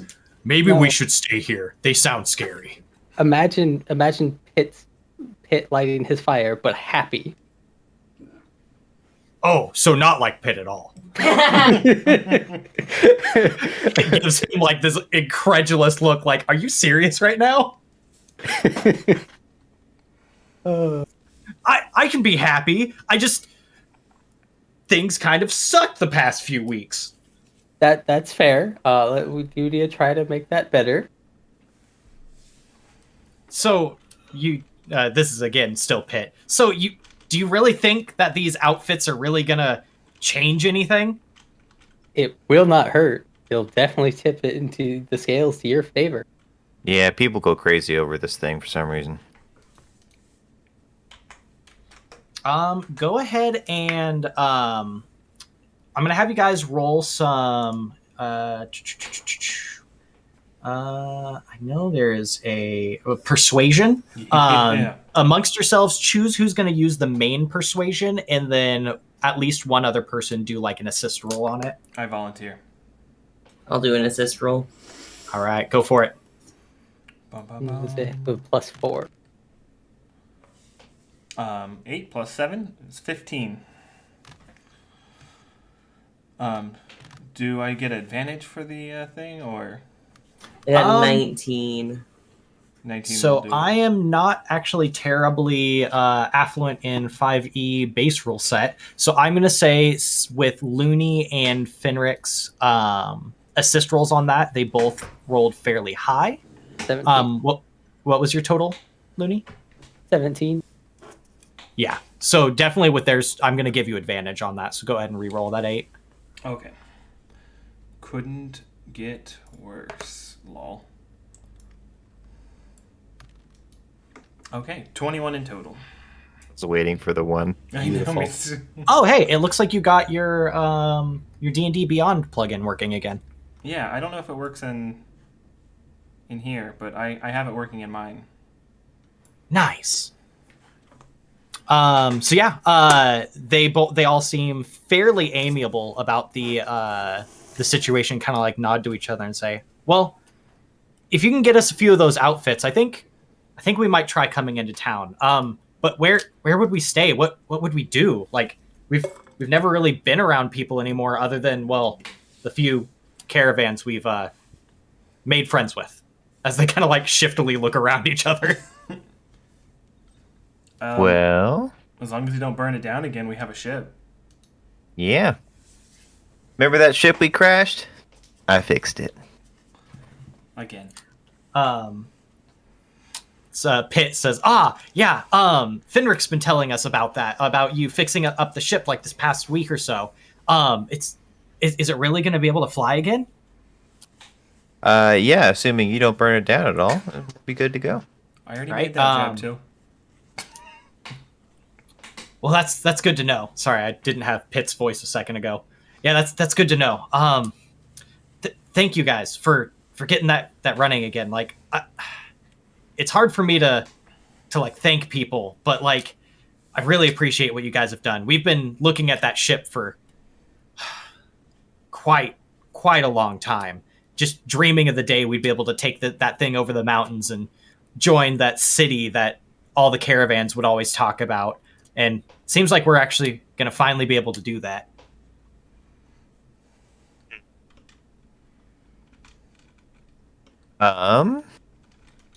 Till's going to take a moment to not get mad, and it's going to turn to Vol, and it's going to ask, "Can you handle that, please?" Just, talk to him for me. I don't think we do well on this subject. Yeah, I gotcha.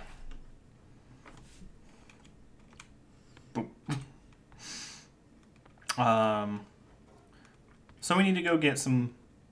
Are you comfortable just coming in without the outfits, or do you want the outfits first?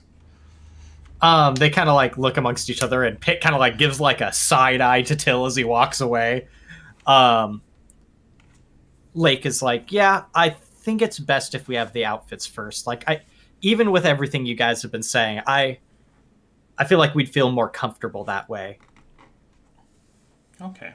We're gonna go try to do good things, I think. I haven't really talked to anybody about that, but I think we're gonna go do good things. Or they're gonna probably take our ship from us. Lake kind of like tilts his head slightly. I'm not sure if I'm following. That's our ship! We'll figure it out later, but yeah, we'll go get those outfits. Okay. And Cliff kind of like just like meaty hand waves at you guys. "Okay, see you soon." So are you guys just kind of gonna do a quick trip, like back to the ship to grab the uniforms and come back, or like what's your plan?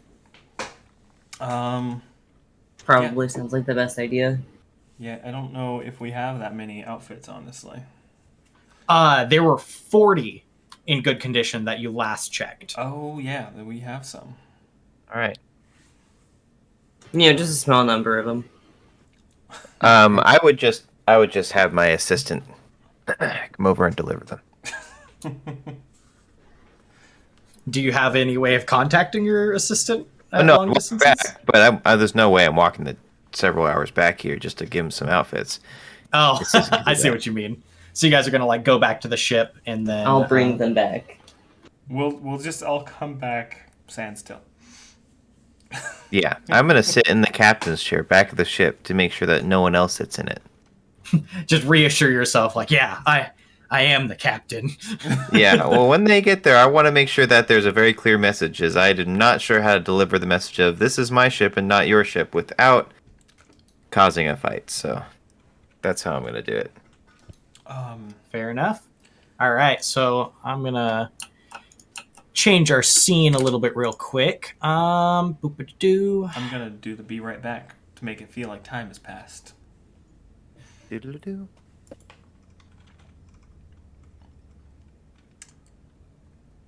Oh, as I'm going through this atmospheric stuff, I just realized I had no music playing in the background this whole stream today. Sorry, viewers. We have music. Sometimes when the DM remembers. Yeah, I remembered, but then I just didn't say anything because I didn't want to. Oh, I am 100% okay with bringing attention to my own failings. As long as it's funny. Yeah, I don't get to make jokes like that because I don't have any failings. That's... we'll let you think that. That's accurate. Those are words you've said. All right, so I got the daylight turned down. Here, let's bring everyone into Das Cottage. I can only control one mini at a time. Let's just assume they were all already here. I already assumed that, just as I assume other things. Well, you know what they say about assuming. It means that you think something's true without actually having quite a lot of evidence around it. Hey, where's my assistant? He should be here. About proof otherwise. Oh, did you actually send the assistant back with you? Yeah, 100%. I stayed at the ship. He's going instead. All right, let me grab his mini real quick. There we go. All right, he showed up too. Oh God. Also, all the lanterns. No. Vo would have requested that Till procured a bottle opener at some point. All right. Also, we'll want to swap off the be right back, I think. Oh yeah, so we should be all set up now. Cool. All right. So you guys come back. It is later in the evening now, and the elementals are sitting inside of the cottage. You guys have brought Cad with you. He seems in utter awe of the fact that he's carrying these uniforms and then getting to meet the supposed crewmates of the sanctuary.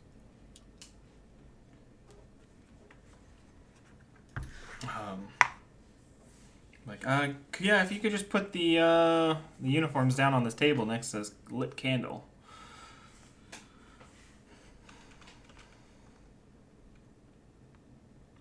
Seems safe. He just climbs on the table real quick, apparently. Yep. Also, It's necessary. There is still no music. Oh, yeah. Oh, sorry. I didn't hit... Oh,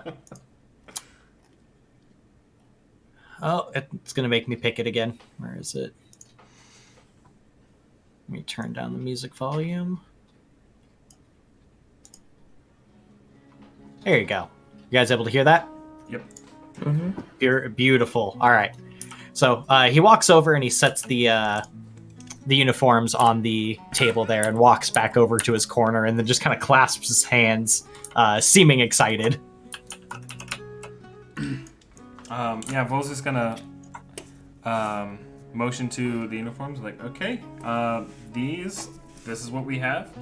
Just try to pick something out that fits, and we should be good.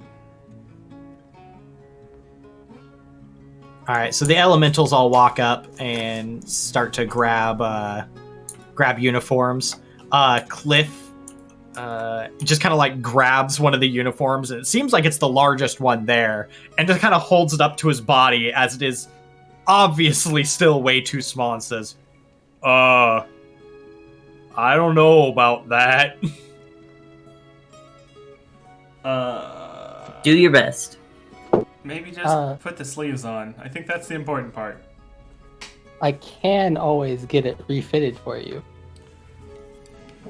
Oh, I've done that before, as he just grabs the pants and just shoves his massive arm through it as it just shreds the fabric and leaves like this ring with some tattered things hanging off his arm and says, see? I've refitted it. It fits now. Good job. That's exactly what we meant. You are not wrong, but that is not what I was talking about. You do it different? Yes. Mine seems faster. Fair enough. It's got you there. He goes through the outfit and just seems to like grab the red bits around his around the sleeves, and then the other like red accents on the coat, and he ends up like tearing them off surprisingly delicately, and begins to wrap them around his arms, giving pretty much his same exact outfit with just red sleeves attached. The other three elementals begin just kind of belting on the coat with the red sleeves over their existing clothing, and then putting on the pants over what they're already wearing. Yep, that makes sense. That's fine. I mean, they're elementals. Technically, they don't need to wear clothes to begin with. They just trying to imitate humans, you know? Just blending in. Lake kind of like looks down like appreciatively of the outfit, kind of like buttons it and spruces it up a little bit, while Song is attempting to help Cliff with his makeshift outfit, and Pitt just kind of looks at himself and says, I don't know, I feel ridiculous. I don't know. Do you think this is gonna work? You look great. Looking sharp.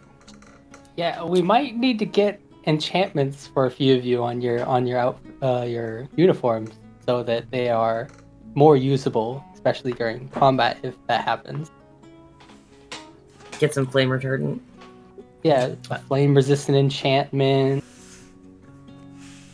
Yeah, Pitt just kind of nods and says, "Yeah, that's why my old outfit wasn't quite much." And he kind of chuckles to himself.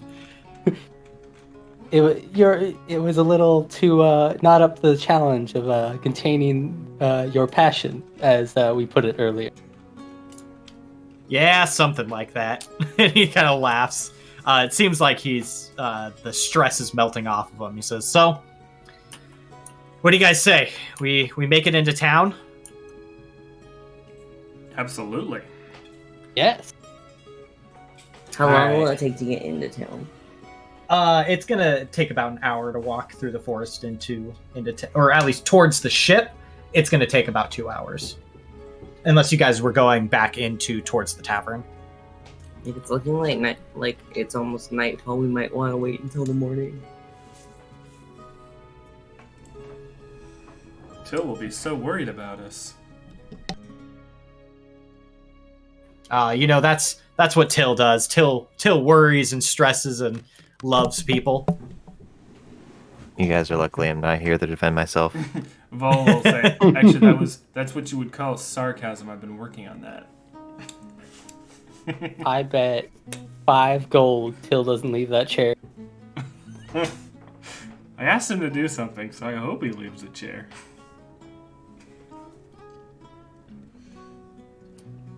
I don't know. It is Till. He'll not remember this, but I wish I could. All right. So, are you guys going to be heading back to the? Are you guys going to bed down for the night, or what's your guys' plan?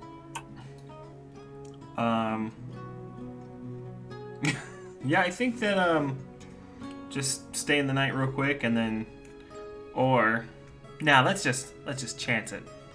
Maybe we'll get attacked by wolves.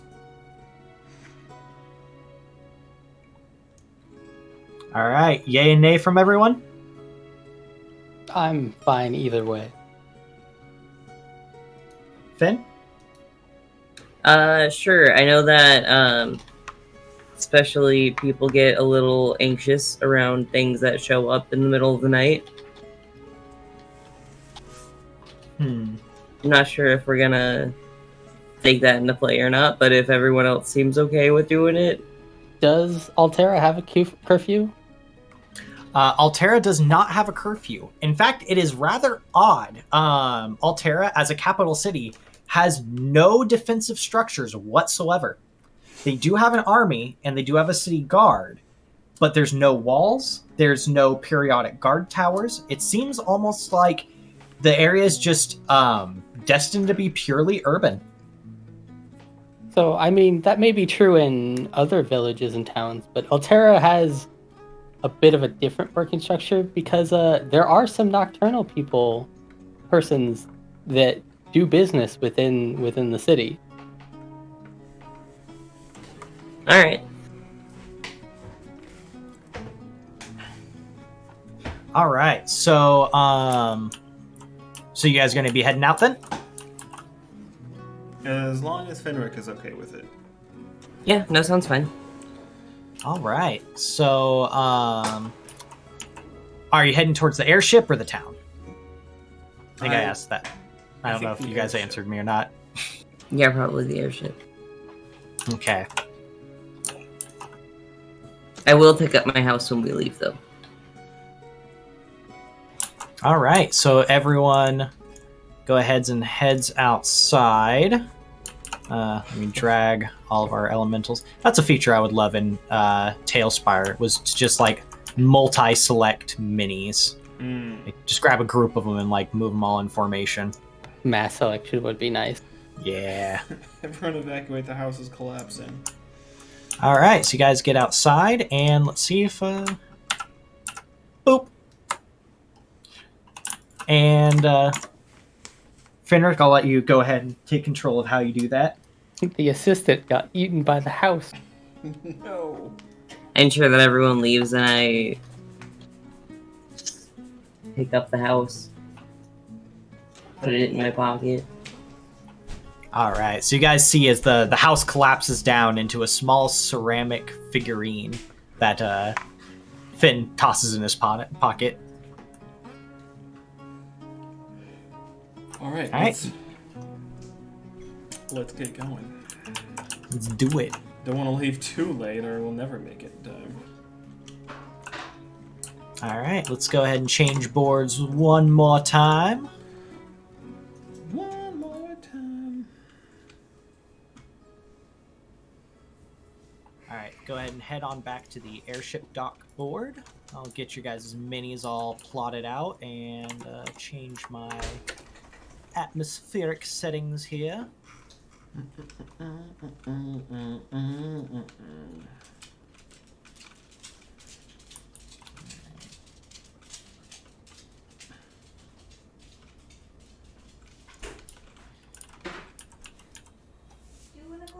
right, let's get that music started again. All right, so let's get you guys' minis on the board.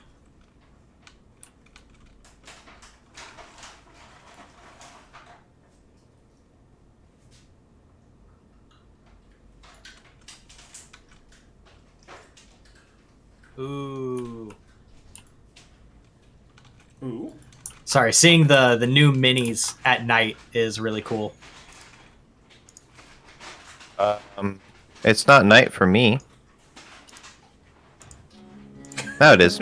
Sorry, had to hit apply. Sorry. All right. Oh, speaking of which, let me go ahead and plop Till over here in his chair. Ooh, that Yeah, is I fell asleep there. glad that.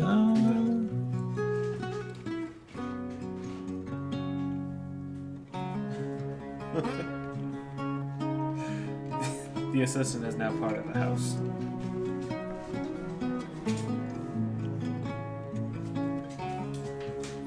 Oh yeah. No, he made it out fine. It's all good.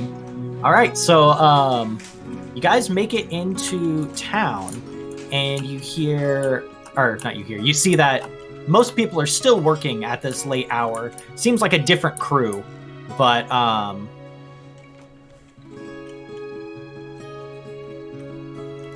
sorry, my push to talk turned off, I believe. It seems to be like a different crew, like a night crew working on it. It seems like Till may be running a pretty stiff ship. Roll is going to cast light on his gauntlet. Nice. As we get close, I'm going to again Misty step up onto the deck of the ship. It seems like the two flying elementals both kind of like just swoop themselves on up there.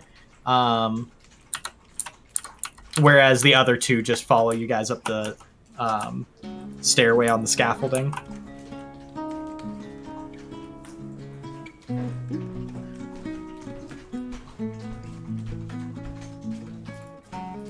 All right, Till, go ahead and make a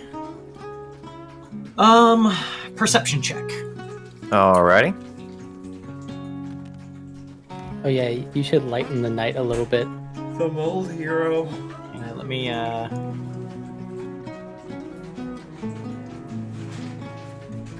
Oh, that was 18. So that is a 21.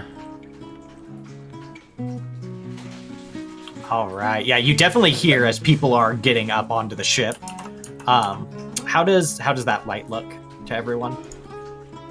You can see more on stream now. It looks like. Okay. Yeah, it's a little better. Very atmospheric.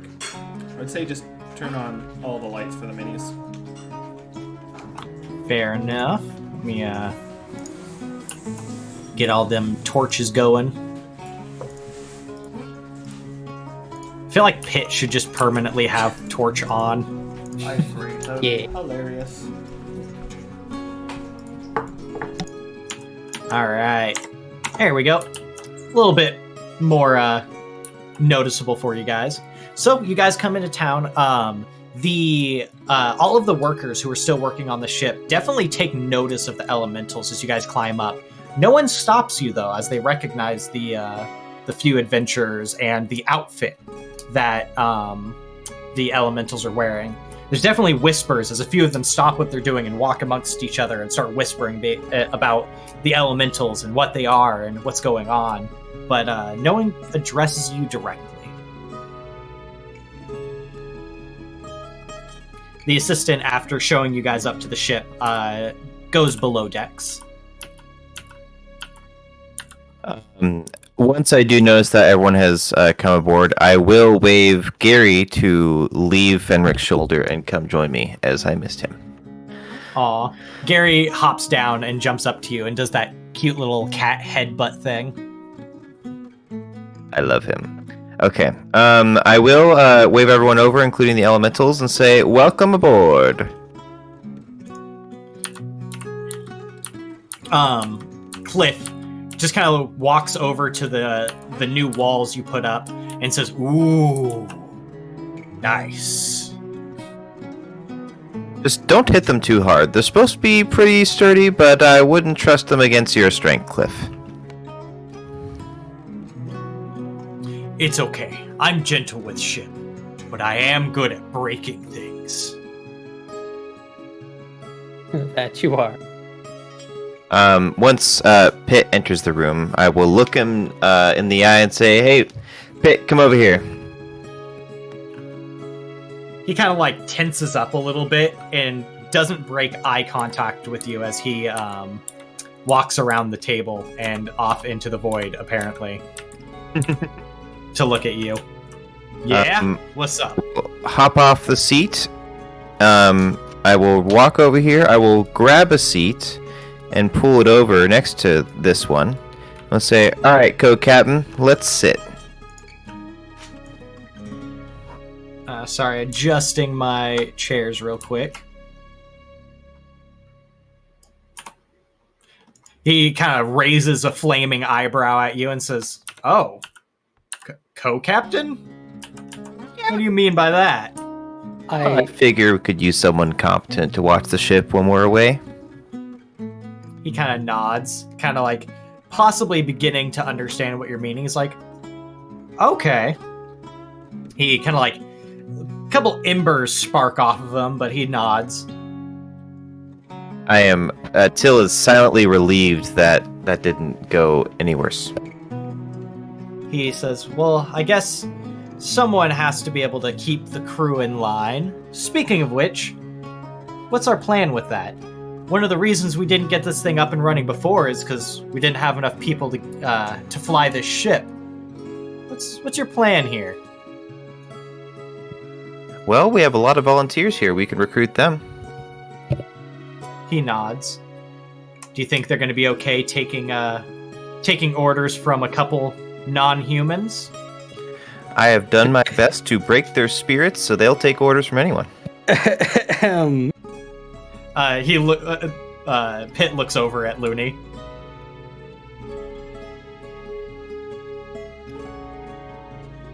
There are most of the people here are non-human. I should say.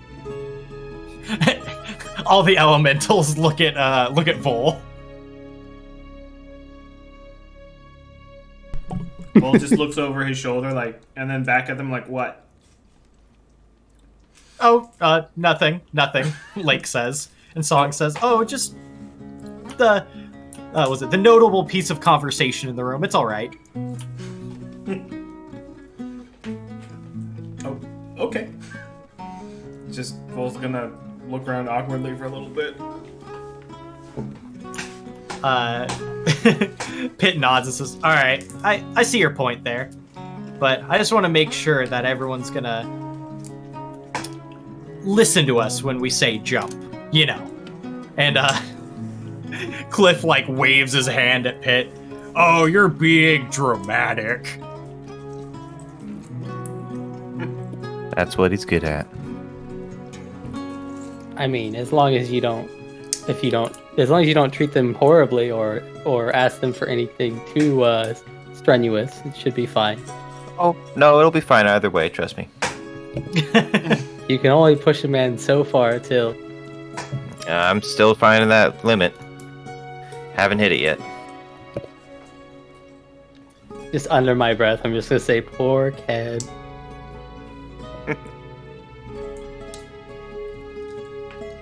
So, what is our mission here? Oh, sorry, was getting something prepped there. Funny enough to say. Around that time, you actually hear,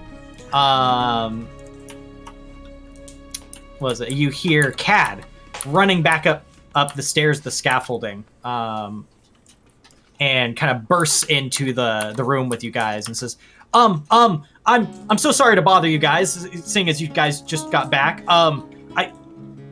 Someone wants to talk to you. Who is it?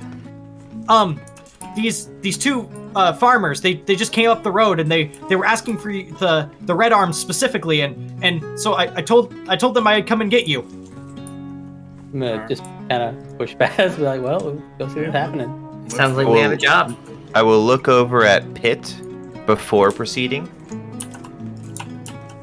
Pitt nods and says, "Well, you said that the red arms were known for helping people, so sounds like they might need some help."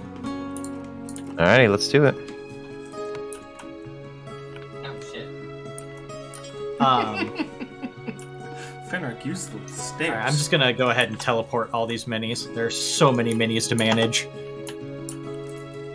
I fall right off the edge of the ship.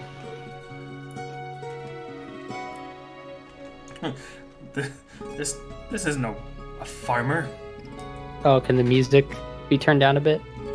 Oh, yeah, sorry. I forgot to adjust that earlier. How's that sound for everyone? That's better to me.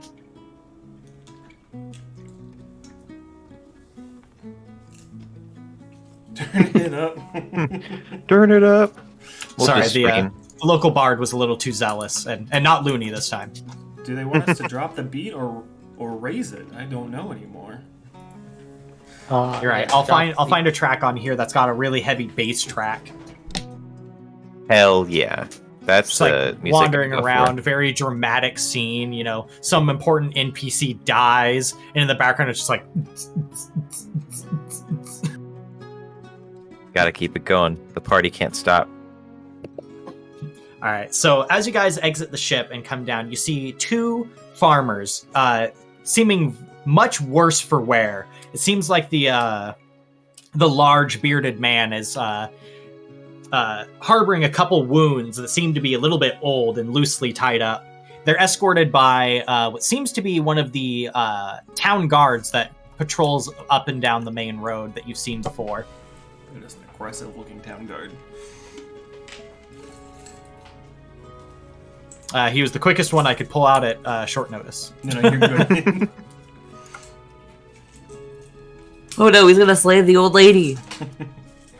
The two commoners, seeing you come down, get a bit wide-eyed, seeing the elementals follow behind you, but quickly gather themselves and say, "Oh, thank you. I'm so sorry to be calling on you on such a late time of night."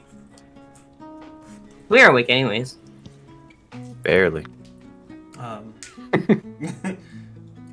Vol's just gonna like look back at Fenrick like, see, I'm glad we came early.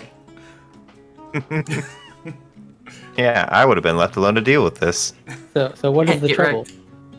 Oh, we own a winery far west of here, just across the river. Do go on. And we were attacked by bandits. There was a group of well-armed bandits in the area that just ransacked our winery, and we need help from someone. We've sent letters to the castle, but we haven't heard any replies. And as we got closer to the city, we heard that the Red Arms were back, and we thought if anyone could help us, it'd be you. That makes enough sense. I mean, yeah, I think we would be up to it. Let's say everybody else. Really? You'll help us? Of course. What is your All the elementals seem to be nodding along, just kind of agreeing with you guys. What do we get out of it?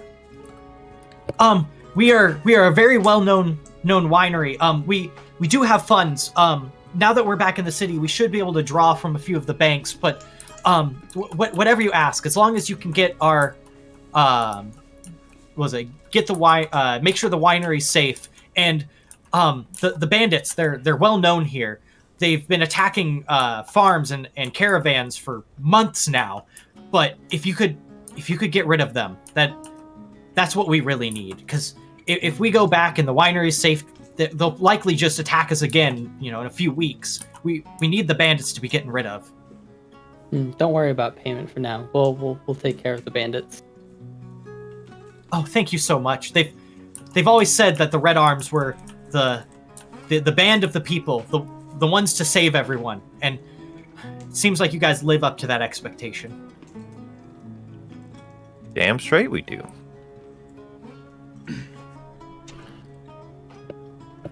Well, I guess Lead the way. You wouldn't happen to have a bottle opener on you, would you? Give me 1 second. At this point, Till's just gonna wait as long as Vol did to provide the screwdriver to provide a bottle opener. So like 2 days. Yeah. So that was a 7%. So no, they unfortunately do not. Seeing as they owned a winery, I was giving it a chance. There was a chance they had one. Just carry one on them. They kind of look amongst each other. No, we don't. Lake kind of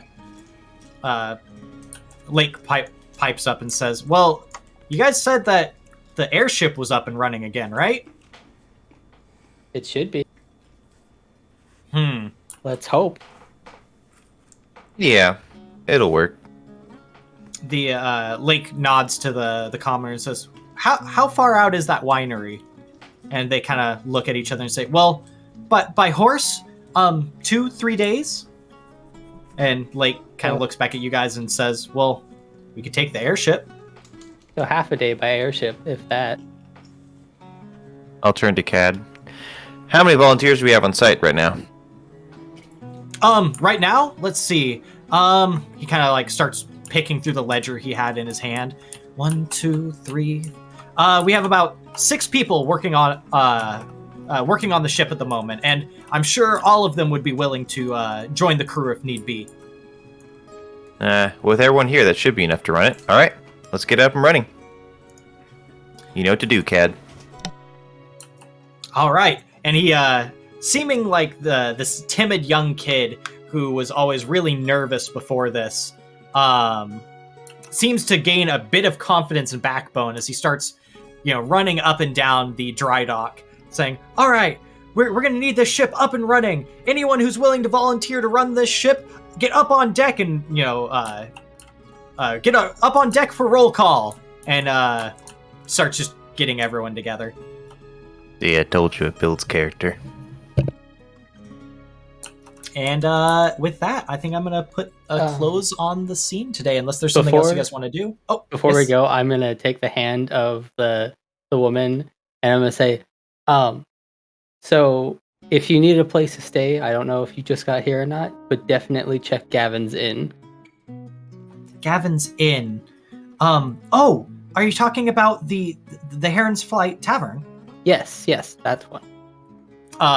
They kind of like look amongst each other and say, We know Gavin. We've provided wine for years. It'll be good to meet him in person.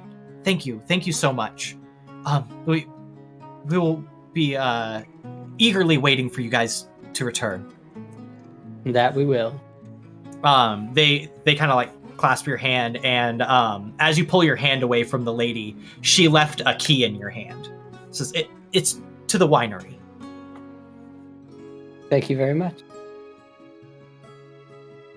And with that, I misty step back onto the ship. Beautiful. Show off. Is there anything else anyone else wanted to do? I think I'm good. Yep, pretty good. Did we have ammo for the cannon? Yes. If you want, you and me after the session can go over like provisions and stuff on what we want to get on for the ship. Sounds good. Get a concrete list and so forth. Cool. Bandits. All right. So with that, we're pulling curtains on the campaign for the day. Thank you for everyone showing up. It was a good time. Thanks everyone. Like, subscribe, do all that. We're on YouTube. We're everywhere. Twitter.